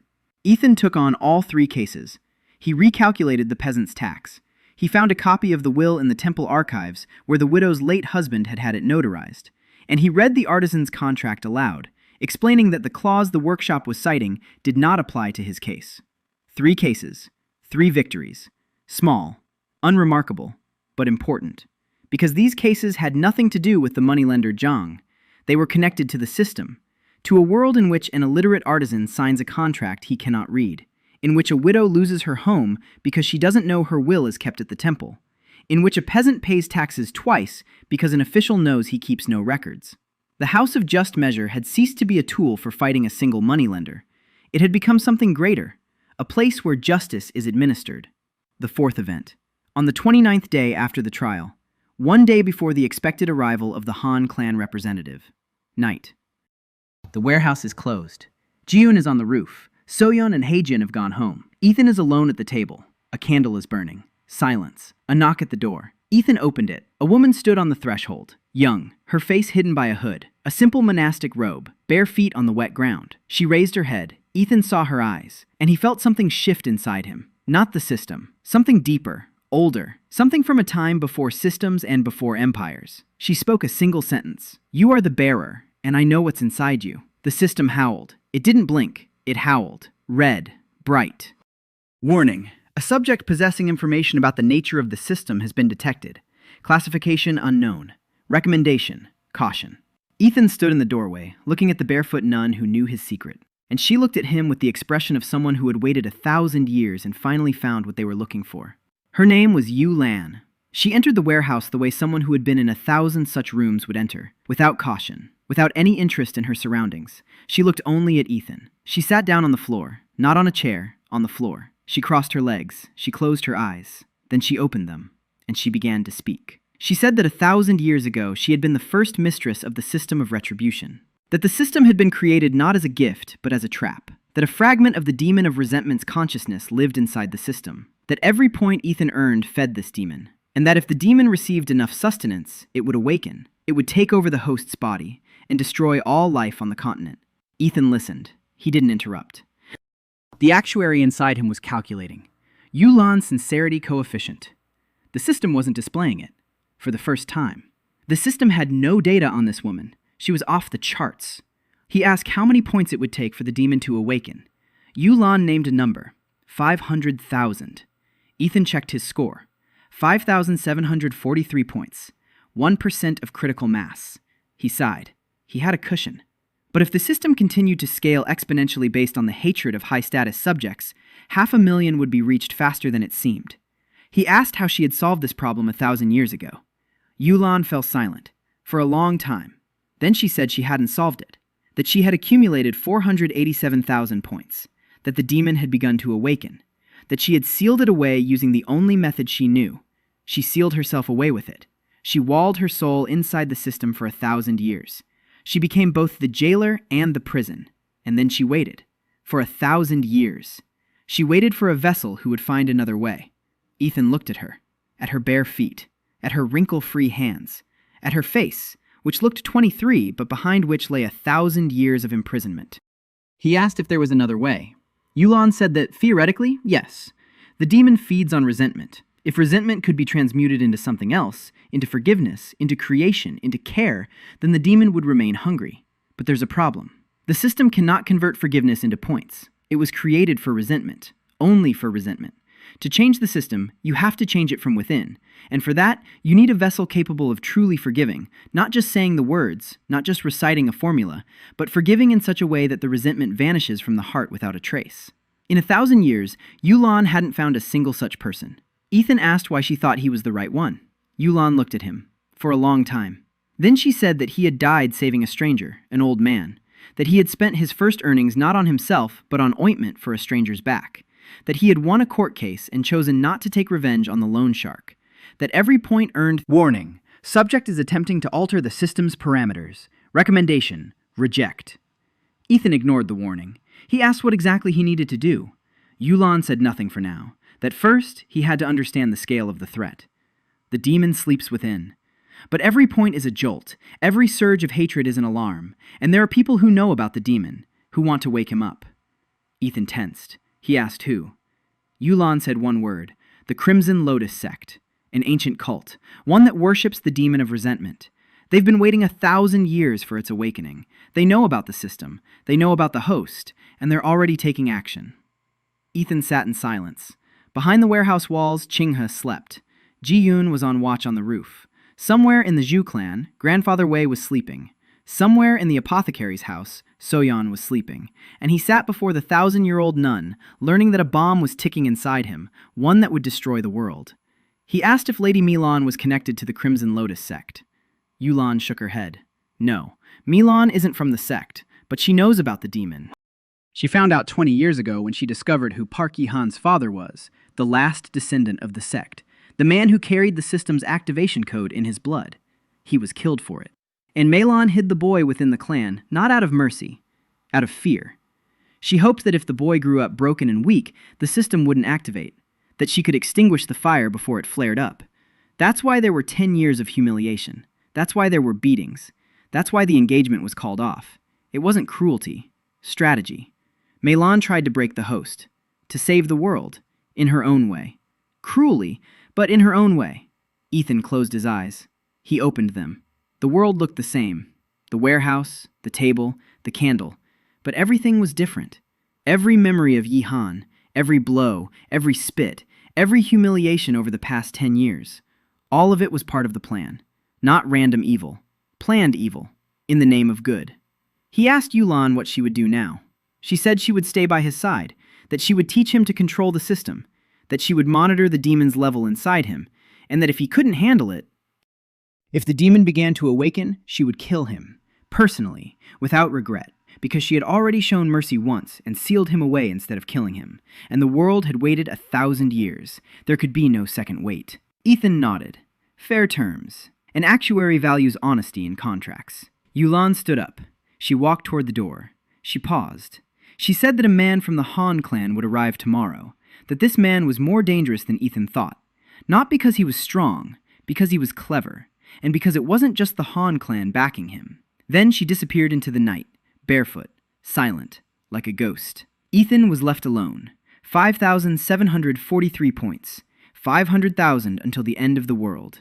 A demon inside, a cult outside, a representative of the Han clan tomorrow, and a 1,000-year-old nun who promised to kill him if he slips up. He opened the guild's ledger. He wrote at the bottom of the page, a new line item for expenses. Category, existential risk. Current level, 1%. Acceptable threshold, unknown. Management method, under development. Then he closed the book, blowed out the candle, and went to sleep. Because tomorrow would be a tough day. And an actuary who doesn't get enough sleep makes mistakes. A representative of the Han clan arrived at noon. His name was Han Mingjun. He was not the heir. He was Han Jun's younger uncle, the man in the Han clan responsible for what was politely called diplomatic missions, but, to put it bluntly, the elimination of rivals. He was 42 years old, short, thin, with a face that smiled constantly, like a mask glued to his skull. He arrived with a party of 10 men, 5 second-rank cultivators, 2 scribes, 1 law enforcer, and 2 servants. The procession stopped in Chinghe's main square. Mingjun dismounted from his horse. He looked around. He saw the sign for the House of Just Measure 3 streets away, and his smile widened slightly. Ethan watched from the warehouse window. Ji-yoon stood beside him. Her hand rested on her sword, not on the hilt, but on the scabbard. That was the difference between readiness and panic. She was ready. She wasn't panicking. Ethan told her not to interfere. No matter what happened, today's battle would be fought on paper, not with swords. Ji-yoon nodded, but she didn't take her hand off the scabbard. Mingjun didn't go to the guild on the first day. He went to City Hall, then to the Chamber of Commerce, then to the courthouse. He spoke with officials, showed documents, affixed seals. For 3 days he walked around Chinghe like a surgeon examining a patient before surgery. He probed, he measured, he determined where to cut. On the 4th day he arrived. He entered the warehouse, alone, without guards, a smile on his face. He sat down in a chair across from Ethan. He placed a document on the table. Ethan read it. an official request from the Yunhe Provincial Chamber of Commerce to verify the license of the House of Fair Measure Guild. The basis, a complaint from the Jiang Loan Sharking House regarding illegal legal activities without the proper license. Ethan put the document back down. He looked at Mingjun. This was predictable. The guild was registered as a commercial organization, not as a law firm. But Ethan had been providing legal services, debt recalculation, representation in court, and document review. Formally, this was a violation, a minor, technical one, but sufficient to suspend operations for the duration of the investigation. And the investigation could last for months. Minjun said he didn't want to shut down the guild, that he respected young Mr. Park's entrepreneurial spirit, that he simply wanted everything to be done by the book, and that if Ethan agreed to limit the guild's activities to commercial transactions only, without legal representation, the investigation would be closed within a week. Ethan considered it. Limiting the guild's activities meant stopping helping people in court, stopping challenging receipts, stopping defending those who were being ripped off. Turning the guild into an ordinary accounting office, harmless, useless, and safe for everyone at the top. He looked at Minjun. The smile on the representative's face was like the facade of a beautiful house behind which lay an empty room. Ethan said he'd think about it. Minjun nodded. He stood up. He walked to the door. And on the threshold, he turned around. He said he'd heard about the excellent work the guild had done, and that it would be a shame if all of that were to be lost because of a technicality. The system flashed. Plus 32 points. A threat disguised as sympathy, with no witnesses but a high-status individual present. When Minjun left, Ethan convened a meeting of the council. All 5 founders, Soyeon, Ji-yoon, Hae-jin, Teacher Cho, and himself. He explained the situation. Hae-jin spoke first. She knew how the Chamber of Commerce worked. A license review was a standard procedure, but it could be used as a weapon. If the chamber decided the guild was breaking the law, they would revoke the license completely. And then there would be no guild at all. Soyeon said they needed to obtain a legal license to register the guild not only as a commercial entity, but also as a legal organization. Then the formal violation would disappear. Master Cho shook his head. To obtain a legal license, they'd need to take an exam at the Imperial Chancellery, 3 months of preparation, a trip to the capital, and an exam before a commission of 3 judges. It was impossible to do all that in a week. Ethan remained silent. He listened. He thought it over. Then he said there was another way, not to obtain a legal license, but to ensure that the Chamber of Commerce's inspection worked in their favor. Everyone looked at him. He explained. A license inspection is a public procedure. The chamber sends an inspector. The inspector reviews the documents and interviews customers. He writes a report. If the guild has broken the law, the inspector records the violation. But if the inspector discovers that the guild saved 32 families from ruin, that it voided 6 forged receipts, and that it helped recover 3,780 silver pieces stolen from the townspeople, then the report won't be about a violation. The report will state that the guild is doing the work that the state should be doing. And that is no longer a mere formality. It is politics. Shutting down a guild that has helped 43 families is not an administrative decision. It is a statement. The Chamber of Commerce is declaring that protecting ordinary people from loan sharks is illegal. No official will want to sign something like that, because it is a document, and documents last a long time.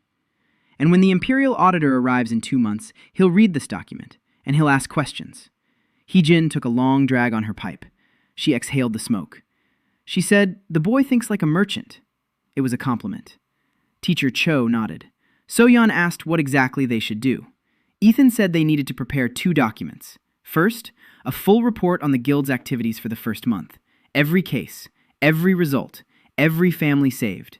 With names, with numbers, with signatures from grateful clients. Second, a petition from the residents of Qinghe in support of the guild, with signatures. As many signatures as possible. If 200 people sign a petition stating that the guild is necessary for the city, not a single inspector will shut it down. Because shutting down an organization supported by 200 citizens isn't just administration, it's a revolt.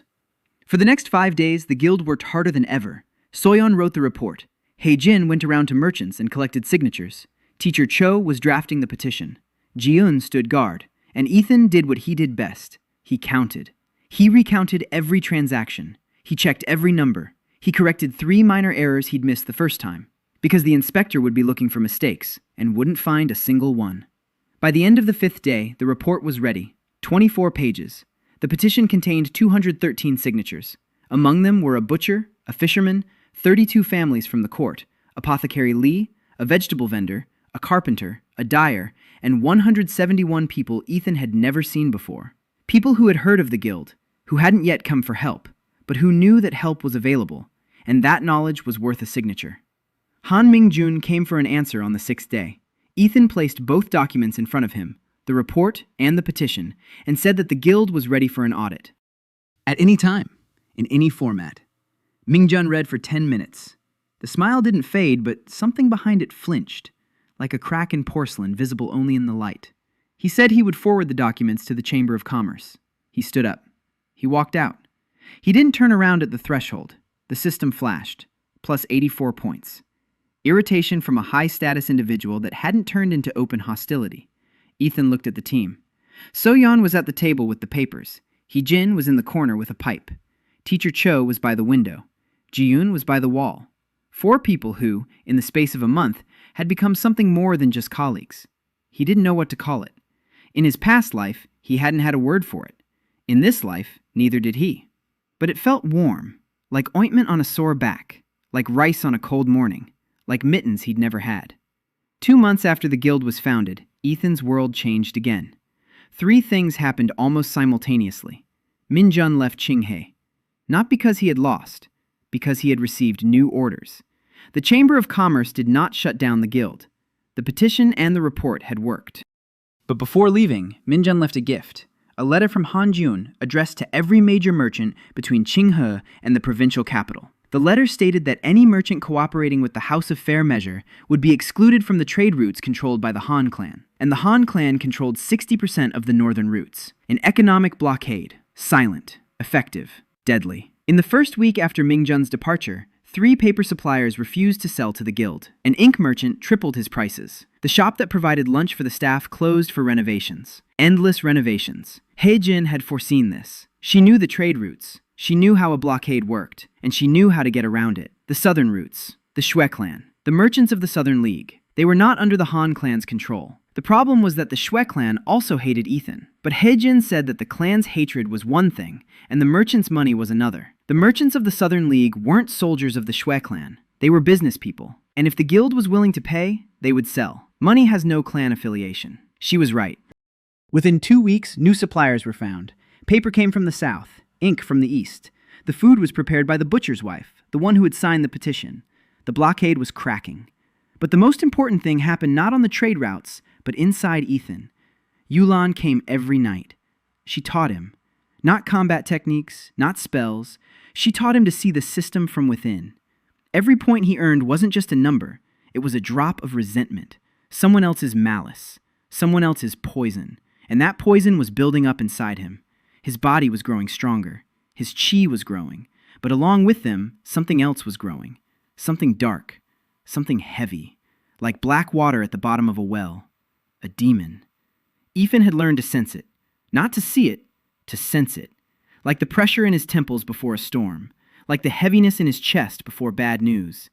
The demon didn't speak, didn't whisper, didn't tempt. It simply was. It slept. And with every point, it slept a little less soundly. 14,200 points. 3% of critical mass. Yulan said it was safe for now, but the rate of accumulation was increasing. Because Ethan's enemies were getting stronger. And the stronger the enemy, the more points. And the more points, the closer the awakening. A vicious cycle. Ethan asked how to break it. Yulan said he needed to learn to burn the points. Not spend them on stats. Burn them.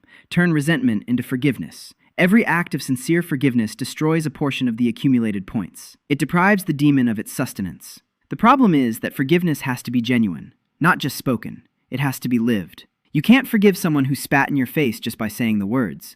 You have to truly let go of the resentment. Stop feeling it. Stop remembering the pain. Ethan thought this was the most difficult calculation of his 2 lifetimes, because there's no formula for forgiveness. He began to try. The first was the fishmonger who spat on him at the market on the very first day. Ethan found him. He bought fish from him. He paid a fair price, looked him in the eye, and tried to forgive, tried to let it go. The system reacted. -2 points. It worked. Not much, but it worked. Over the course of a week, he forgave 7 people, minor offenders. Servants who had splashed water on him, the woman who called him trash, a boy who threw a peach. The system lost 2 or 3 points for each act of forgiveness, drops in the ocean. But Yulang said that it's not the scale that matters, but the skill, that forgiveness is like a muscle. The more you train it, the stronger it gets. And that when the time comes to truly forgive, to forgive those who ruined his life, that muscle must be ready.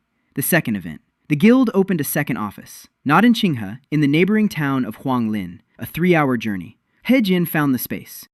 Soyeon taught 2 local women the basics of debt recalculation. Teacher Cho wrote the sign, and Yitan drafted the branch's charter, an exact copy of the Qinghe charter. The same rules, the same rates, the same principles.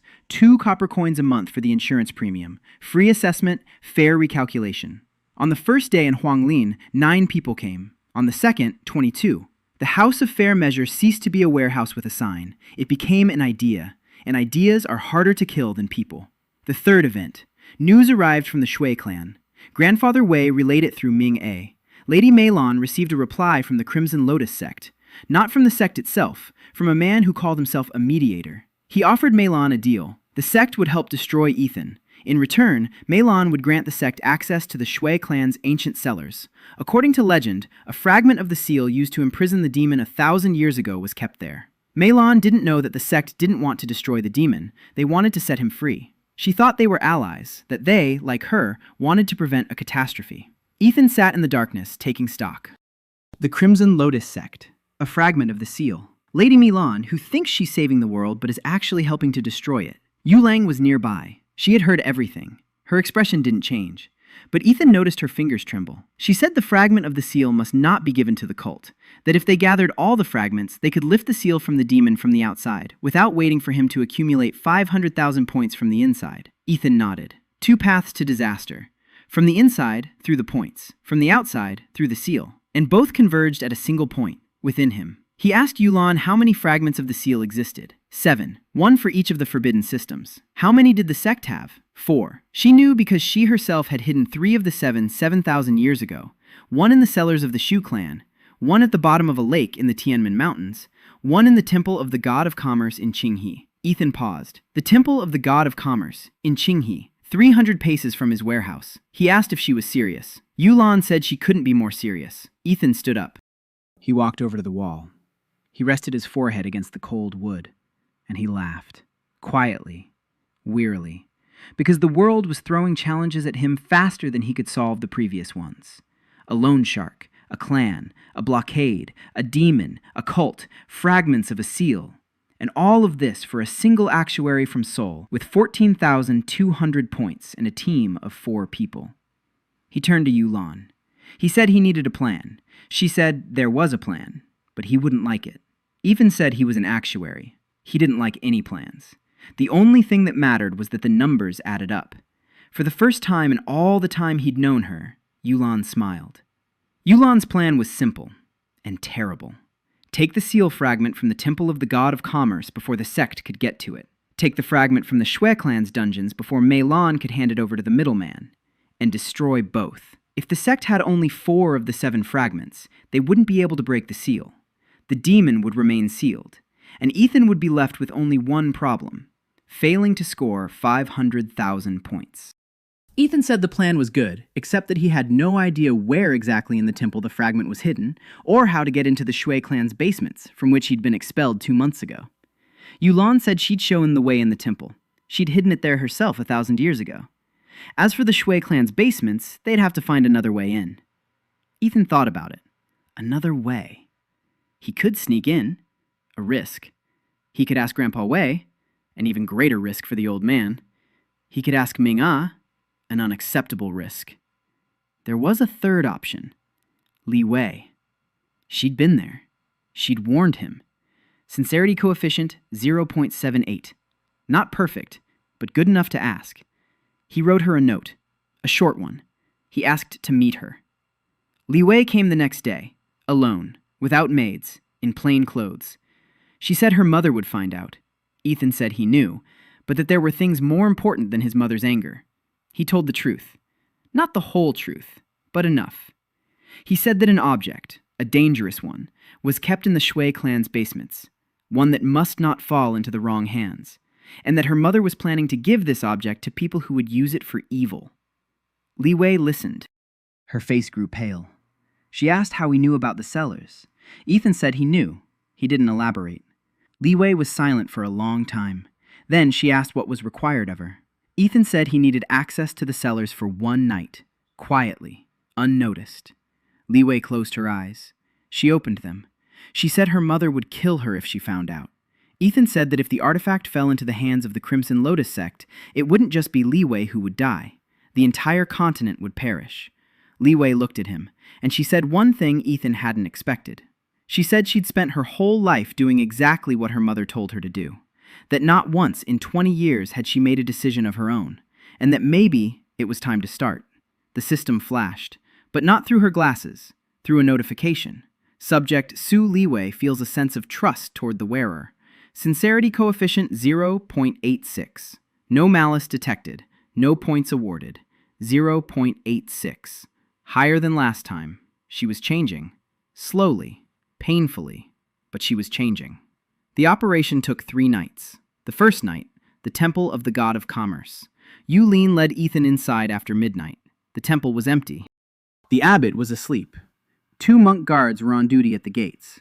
Yulan slipped past them like the wind through the trees. Ethan followed her. His 4th-rank perception allowed him to hear the guards breathing through 3 walls. They didn't wake up. A fragment of the seal lay in a niche behind the statue of the God of Commerce. A small stone, black, with red veins, about half the size of a palm, warm, pulsating, like a tiny heart. Yulan picked it up, pressed it to her chest, and for a moment, Ethan saw something on her face that he hadn't seen before. Relief. 1,000 years. She had waited 1,000 years to claim this stone. The second night. Preparations. Li Wei had passed on the floor plan of the Zhu clan's basement through Soyan. Not complete, but sufficient. Ethan studied it for 4 hours, memorizing every turn, every door, every dead end. Ji Yun would go with him. Yu Lang would stay outside, just in case something went wrong. The third night. The Zhu clan. Li Wei opened the back gate at 1 o'clock in the morning. The very same one through which Ming A used to come to Ethan. A small door for servants. Inconspicuous. Unguarded. Because who would think to sneak into the clan through a door meant for the laundry maids? Ethan and Ji-yoon went in, quietly, quickly. The courtyard was empty. The guard dogs were silent. Li Wei had fed them an hour before the operation. Good girl. The basements were under the east wing. 3 flights of stairs down. 2 doors. One unlocked, the other locked. Ji-yoon picked the lock in 30 seconds. Ethan didn't ask where she'd learned that. Former heiresses know a lot of useful things. The basement was dark, cold. It smelled of old paper and centuries of dust. Shelves along the walls, boxes, scrolls, old armor, artifacts the Shui clan had collected for generations. Ethan followed Li Wei's plan. The 3rd row of shelves, the bottom shelf. A black box with a red seal. He found it, opened it.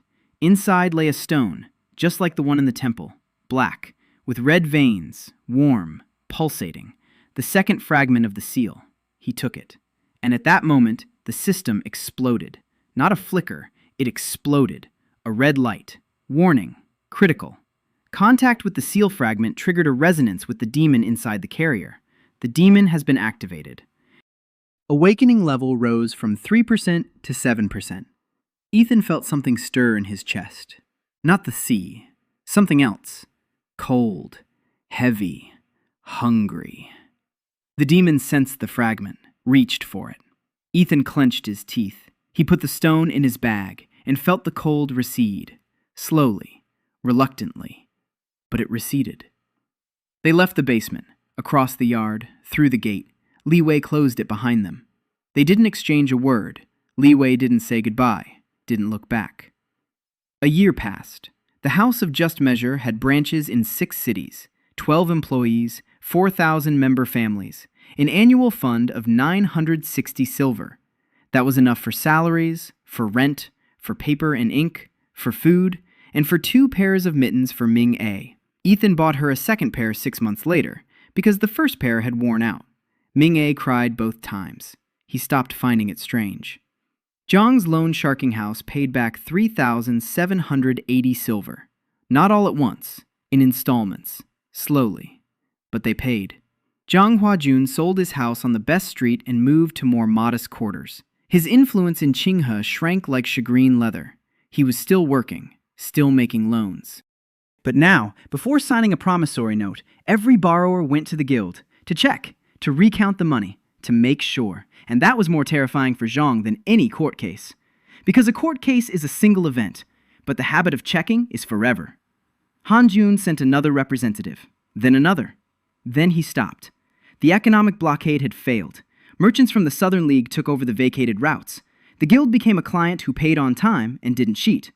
In a world where everyone lies, an honest client is a luxury. The merchants clung to the guild more tightly than to any moneylender. Madame Meilon learned of the disappearance of a fragment from the cellars. She didn't know who had taken it. She suspected Ethan, but she couldn't prove it. And she couldn't report the theft openly because that would require explaining what was stored in the cellars and why. And that would mean revealing her connection to the sect. A trap set by her own secret. Ethan knew that feeling. He considered it the primary tool of his trade. Li Wei left the Jue clan, not with a bang, not with a scandal, quietly. She wrote a letter to her mother. She said she would no longer be a commodity on the marriage market, that her engagement to Han Jun had been broken off at her own initiative, that she was leaving for the provincial capital to study at a women's calligraphy academy. Teacher Zhao wrote her a letter of recommendation. His signature still carried weight. Meilon didn't try to stop her. Not out of kindness, out of calculation. A daughter who leaves of her own free will is unpleasant. A daughter held back by force is a scandal. And the Jue clan had already had enough scandals. Before leaving, Li Wei came to the guild. One last time. She stood before Ethan and said nothing. Then she said that at the engagement a year ago, she had spoken words she'd been forced to say, but that the shame for those words belonged to her, not her mother, her. Because she could have refused. She could have accepted the punishment. She could have protected Min Ah in another way. But she chose the easy way out. And for that, she apologizes. She isn't asking for forgiveness. She's apologizing. The difference is subtle, but important. Ethan looked at her, at the 20-year-old girl who, for the first time in her life, was standing on her own, without her mother behind her. And he felt something shift inside him. Not the system, not the demon, something within himself. Resentment over the broken engagement, over the spitting, over the laughter of 2,000 guests, over the scarlet dress and the words spoken so that everyone could hear. That resentment was great, heavy. For a year, he'd carried it like a stone in his pocket, without thinking about it, without dwelling on it, just knowing it was there. He looked at Li Wei and let it go. He didn't say the words, "I forgive you." He didn't recite a formula. He just let it go, like letting go of a balloon. You open your fingers and it floats away. The system reacted. Minus 2,200 points. Ethan froze. 2,200 for a single act of forgiveness. A single, genuine, deep forgiveness of the one who caused real pain. 2,200 points burned away in a single second. Yu Lang was right. Forgiving a petty offender burns a drop. Forgiving the one who destroyed your life burns a lake. He looked at the counter. 16,500. It had been 18,700. The demon inside stirred, dissatisfied, hungry, and then fell silent. Li Wei saw something in his eyes. She didn't know exactly what, but she saw that the stone she had feared was no longer there. She nodded, turned around, and left. Back to her life. Back to her academy. Back to her first decision of her own. Ethan stood in the doorway and watched her go. Then he turned back to the desk, to the papers, to the numbers, to his work. Because work doesn't wait. Another 6 months passed. A year and a half since her awakening. The guild was working, growing, thriving. Soyeon became a co-owner of the pharmacy division. Her signature on documents carried more weight than that of any pharmacist in the province. She stopped being angry at the world. Not completely.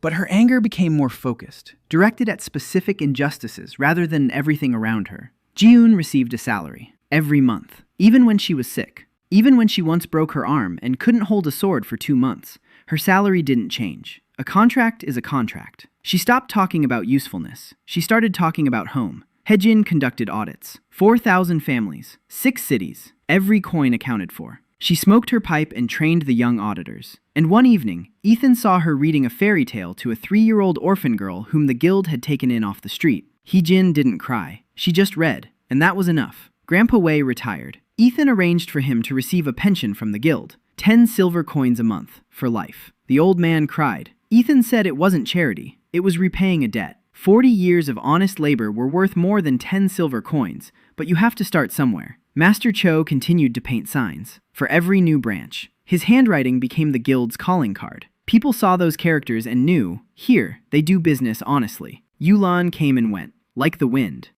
She taught Ethan. He learned. His 16,500 points slowly dwindled.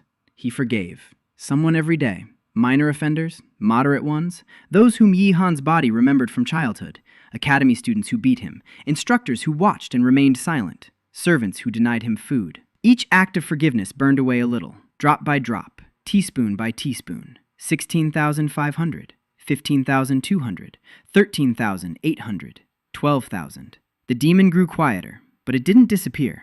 And then the invitation arrived, an official one, on red paper with a gold seal. The Shue clan invited Park Yi-han to a ceremony, a grand reception to mark the visit of the empire's youngest prince to Qinghe. 3,000 guests. Lady Mei-lan had personally signed the invitation. Ethan looked at the red paper and felt the demon stir inside him, not out of malice, out of anticipation. Yu Lang stood beside him, the day of the reception. Ethan stood in front of the mirror in the guild office. Simple clothes, clean, not expensive, not shabby. The ordinary clothes of an ordinary person. Standing behind him were Soyeon, Jiun, Heijin, and Mina, who had come secretly from the Shue clan to be by his side.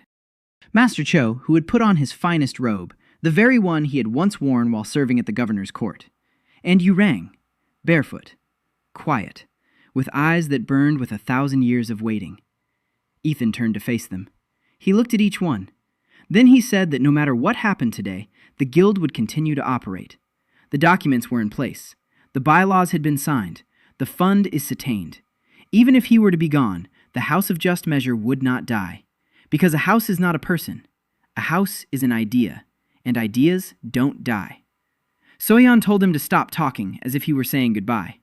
Ethan smiled. He said he wasn't saying goodbye. He was just checking the documents before an important meeting. A professional habit. They left. The Zhu clan was beaming. The lanterns burned brighter than they had a year ago at the engagement. Red ribbons, golden arches, music, drums. 3,000 guests filled the enormous courtyard in front of the main hall. Merchants, officials, clan representatives, warriors, servants, children. The entire province had gathered to witness the young prince's visit. Ethan entered through the main gate, alone, without guards.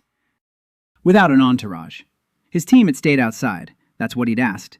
They hadn't argued, because they knew. 3,000 faces turned toward him. A murmur rippled through the crowd like ripples on water. Park Yi-han, the foster son, the counter, the very one. He's back. Lady Milan stood on the platform next to the clan leader. She saw him, and in her eyes, Ethan read exactly what he'd expected. Readiness. She'd been waiting for this moment. She'd been preparing him. She knew he'd come, because she'd invited him, for this very reason. Ethan made his way through the crowd, every step on the familiar stones of the courtyard. A year ago, he'd walked this same path in the opposite direction, with spit on his cheek, with laughter behind him, with 2,847 points in the system that had just awakened. Now he was walking back, with 12,000 points, with a demon inside him who sensed 3,000 sources of potential hatred and trembled with anticipation. Milan raised her hand. The crowd began to quiet down, and then she spoke, loudly, clearly, just as her daughter had spoken a year ago, word for word following the script. She said that Park Yi-han was a fraud, that his guild was a fraud, that he was ruining honest merchants and moneylenders, that he was a thief, that he was an imposter, that he was a disgrace to everyone who had ever taken him in. Every word was a blow. Every door was aimed at the crowd, at 3,000 pairs of ears, to 3,000 mouths that would carry the message further. The crowd began to buzz. Meilon didn't stop. She turned to the crowd and called on everyone who had been victimized by the swindler Park to say it out loud, here, now, in front of everyone. The first voice rang out from the crowd. Someone shouted that Park was a fraud, then a second, a third, the 10th. The system began to accelerate, plus 500, plus 1,200, plus 3,000, plus 7,000, plus 15,000. Points flew like sparks from a bonfire. Every shout, every insult, every spit, every gesture of contempt from 3,000 people at once. The demon awoke. Ethan felt it like an earthquake inside his chest. Cold, heaviness, hunger. The demon reached for the points, for the hatred, for the sustenance. It drank them in like a dying man drinks water. 50,000 points, 80,000, 120,000. In 1 minute. In just 1 minute. The system was ablaze with red. Warning after warning. Critical level. Demon active. Awakening level 24%, 31%, 45%. Ethan stood in the eye of the storm. 3,000 voices were screaming at him, spitting, cursing. On Mylon's command, according to the script she'd been writing for a year, every guest had received instructions. Everyone knew what to say. Everyone knew when to scream. Organized humiliation. Industrial scale. Massive. 200,000 points. 280,000. 350,000. The demon was struggling to break free. Ethan felt his consciousness drifting. How an alien will was pressing down from within. How cold fingers were reaching for his thoughts, for his hands, for his eyes. The demon wanted his body, wanted to get out, wanted to destroy everything, everyone. 420,000, 460,000, 480,000. Yulan stood behind the courtyard wall. She could feel it. Her hand gripped a knife. If Ethan couldn't handle it, she would go in and do what she'd promised. Kill him. Stop the demon. At the cost of his life. 490,000. 495,000. 498,000. The crowd was screaming. Milan stood on the platform and smiled for the first time in a year. She knew what she was doing. She wanted to awaken the demon, to destroy Ethan and everyone around him. Because over the past year, she had learned the whole truth. That the demon would destroy not only Ethan, but the entire Han clan, and the entire city, and the entire province. And she was ready to pay that price, so that the Shui clan would die, but take their enemies with them. Madness. The cold, calculated madness of a mother who had decided that if her world was falling apart, then let the whole world come crashing down. 499,000. Ethan raised his hand. The crowd didn't fall silent, but he wasn't expecting silence. He spoke. Not loudly, not shouting, calmly, the way an actuary speaks when reading the final report. He said he forgave, not with words, not with a formula. He said a name, the first name. The old man who had spat in his face a year ago. He said his name and said he forgave him, and let him go. Like a balloon. The system flinched, minus 50 points. Then the second name, the woman with the fan, minus 30. Then the third, the fourth, the fifth. He called out the names, one after another. He remembered every single one. The actuary remembers every line in the table. Everyone who spat, everyone who struck, everyone who turned away, everyone who laughed. He called out their names and forgave them. Minus 200, minus 500, minus 1,000. The crowd began to fall silent. Not immediately, slowly, because people heard their own names and fell silent, one by one. A person who hears their name spoken without malice falls silent. It's a reflex, an ancient one, stronger than hatred. Ethan spoke for 5 minutes, then 10, then 15. He called out 100 names, 200, 300, each with forgiveness, each tempting. Not just spoken, but lived. He let go of one grudge after another. Stone by stone, year by year. Everything that had built up over 22 years in Ihan's body and 1 year in his own. Everything. The system was screaming. The demon screamed. The numbers blazed. 480,000, 400,000, 300,000, 200,000. The demon shrank, starved. It struggled to break free but couldn't because the food was disappearing faster than it could devour it. Every forgiveness was a knife to its hunger. Every name was a wall in his path. Ethan reached the last names. Han Jun, He forgave him. For 10 years of beatings, for the assassination attempts, for the blockade, for the hatred. Minus 15,000. Chapter Zhu Tao Lin.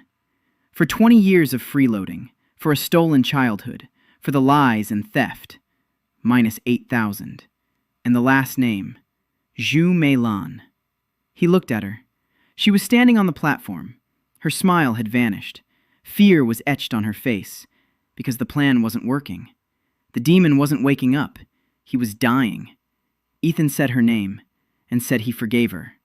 For 20 years of planned humiliation, for Han's shattered childhood, for the broken engagement, for trying to wake the demon, for everything. He forgave her, truly. Because he understood one thing he hadn't understood before. Meilan wasn't a villain. She was a mother. A frightened mother who, for 20 years, had tried to save the world in the only way she knew how. Cruel. Wrong. But the only way. She had broken the boy so that the demon wouldn't wake up, and when that didn't work, she decided to awaken the demon herself to destroy the threat once and for all. The logic of madness. But logic nonetheless. Ethan released the last stone. The system howled one last time. Minus 87,000. The counter crashed. 499,000. 400,000. 200,000. 80,000. 30,000. 5,000. 0. 0. The demon inside screamed, not out of rage, out of hunger. An endless, unbearable hunger. He was empty. His food had vanished. The resentment that had built up over 1,000 years burned away in 20 minutes, and the demon began to crumble. Like stones on a riverbank, like black sand in the wind, like anything deprived of its foundation. Ethan felt the cold leave his chest, felt the heaviness lift from his temples, felt the emptiness where the demon had lived fill with something else, something warm, something light, like the morning rice from an unfamiliar beggar, like the mittens for Minnie, like the ointment for Grandpa Wei's back, like Soyeon's signature on a document that meant more than all the gold in the empire. The Retribution System flickered one last time. It fell silent and vanished forever. The crimson grid before his eyes went dark. The numbers were gone. The parameters were gone. The actuary skill was gone. Everything was gone. All that remained was a simple human being, in plain clothes, in the midst of the silent crowd. Yulan stood behind the wall. The knife slipped from her hand. She sank to her knees, and for the first time in 1,000 years, she wept. Because the boy from another world had done what she could not. He chose forgiveness, and he triumphed. Meilan stood on the platform. Her legs gave way. She fell to her knees, not out of shame, out of understanding. For 20 years, she had broken the boy to save the world, and the boy saved the world by forgiving her. The crowd was silent. 3,000 people stood in silence. No one knew what to say. Because in a world where everything is decided by one's face, where honor is currency, where public humiliation is worse than death, the man whom 3,000 voices had just been cursing stood up and forgave each one by name. It was impossible. It defied every law, every custom, every tradition. But it happened, and everyone saw it. Ethan stood in the midst of the silence, without the system, without his glasses, without his parameters. Just a man, a former actuary, a former freeloader, a former carrier, now simply Park Yihan. He pulled a stack of documents from his breast pocket. He placed them on the platform in front of Milan. They were IOUs, 3,000 IOUs. Every family standing in the square was in debt, to loan sharks, to clans, to merchants. Ethan had bought out these debts, over the past 3 weeks, with the guild's money, with his own funds, with everything he had. Heejin helped. So-yun helped. Ji-yoon sold her sword. Master Cho sold his collection of paintbrushes. Min-ah gave up her salary saved over 20 years. They gathered it all, and they paid off the debts of 3,000 families. Ethan spoke quietly, but loud enough for everyone to hear. Go home, to your children. You are free. Then he stepped down from the platform. He made his way through the crowd. He walked out through the gate. Waiting for him outside the gate was So-yun, with the broken abacus she hadn't thrown away since that first day. Ji-yoon, without a sword, her hands resting calmly for the first time in 24 years. Heejin, with an empty pipe. The tobacco had run out 3 days ago, but she'd forgotten to buy more. Mina, wearing mittens even though it was summer. Teacher Cho. with empty hands and eyes brimming with tears. Grandpa Wei, with a cup of tea. He was sitting on a rock by the gate, waiting. When Ethan came out, the old man raised his cup, took a sip, and said quietly so that only Ethan could hear, "My boy calculated everything correctly." Ethan sat down next to him on the rock, took the cup, took a sip. The tea was cold, bitter, the best taste in 2 lifetimes. Yulan came around the corner, barefoot, with tear-filled eyes. She walked up to Ethan, looked at him, and said that he was free, that the demon had been destroyed, that the system had vanished, that she, Yulan, was free too, for the first time in 1,000 years. Ethan looked at her bare feet, at her tear-filled eyes. He said that their guild had an opening for a consultant on ancient history, if she was interested. Yulan laughed, for the first time in 1,000 years. They were sitting at the gates of the Shua clan, 8 people, on the stones, with a single cup of tea to share. Inside the wall, 3,000 people were silent. Behind the wall, the world was changing, slowly, 1 person at a time, 1 receipt at a time, 1 forgiveness at a time. The House of Just Measure stood on Qinghe's South Street, a sign handwritten by Master Zhao, a door repaired by a carpenter, a table brought by a greengrocer, a chair donated by a butcher, and a ledger in which every number was in its place. Ethan finished his tea. He set the cup down on the stone. He stood up. He looked up at the sky.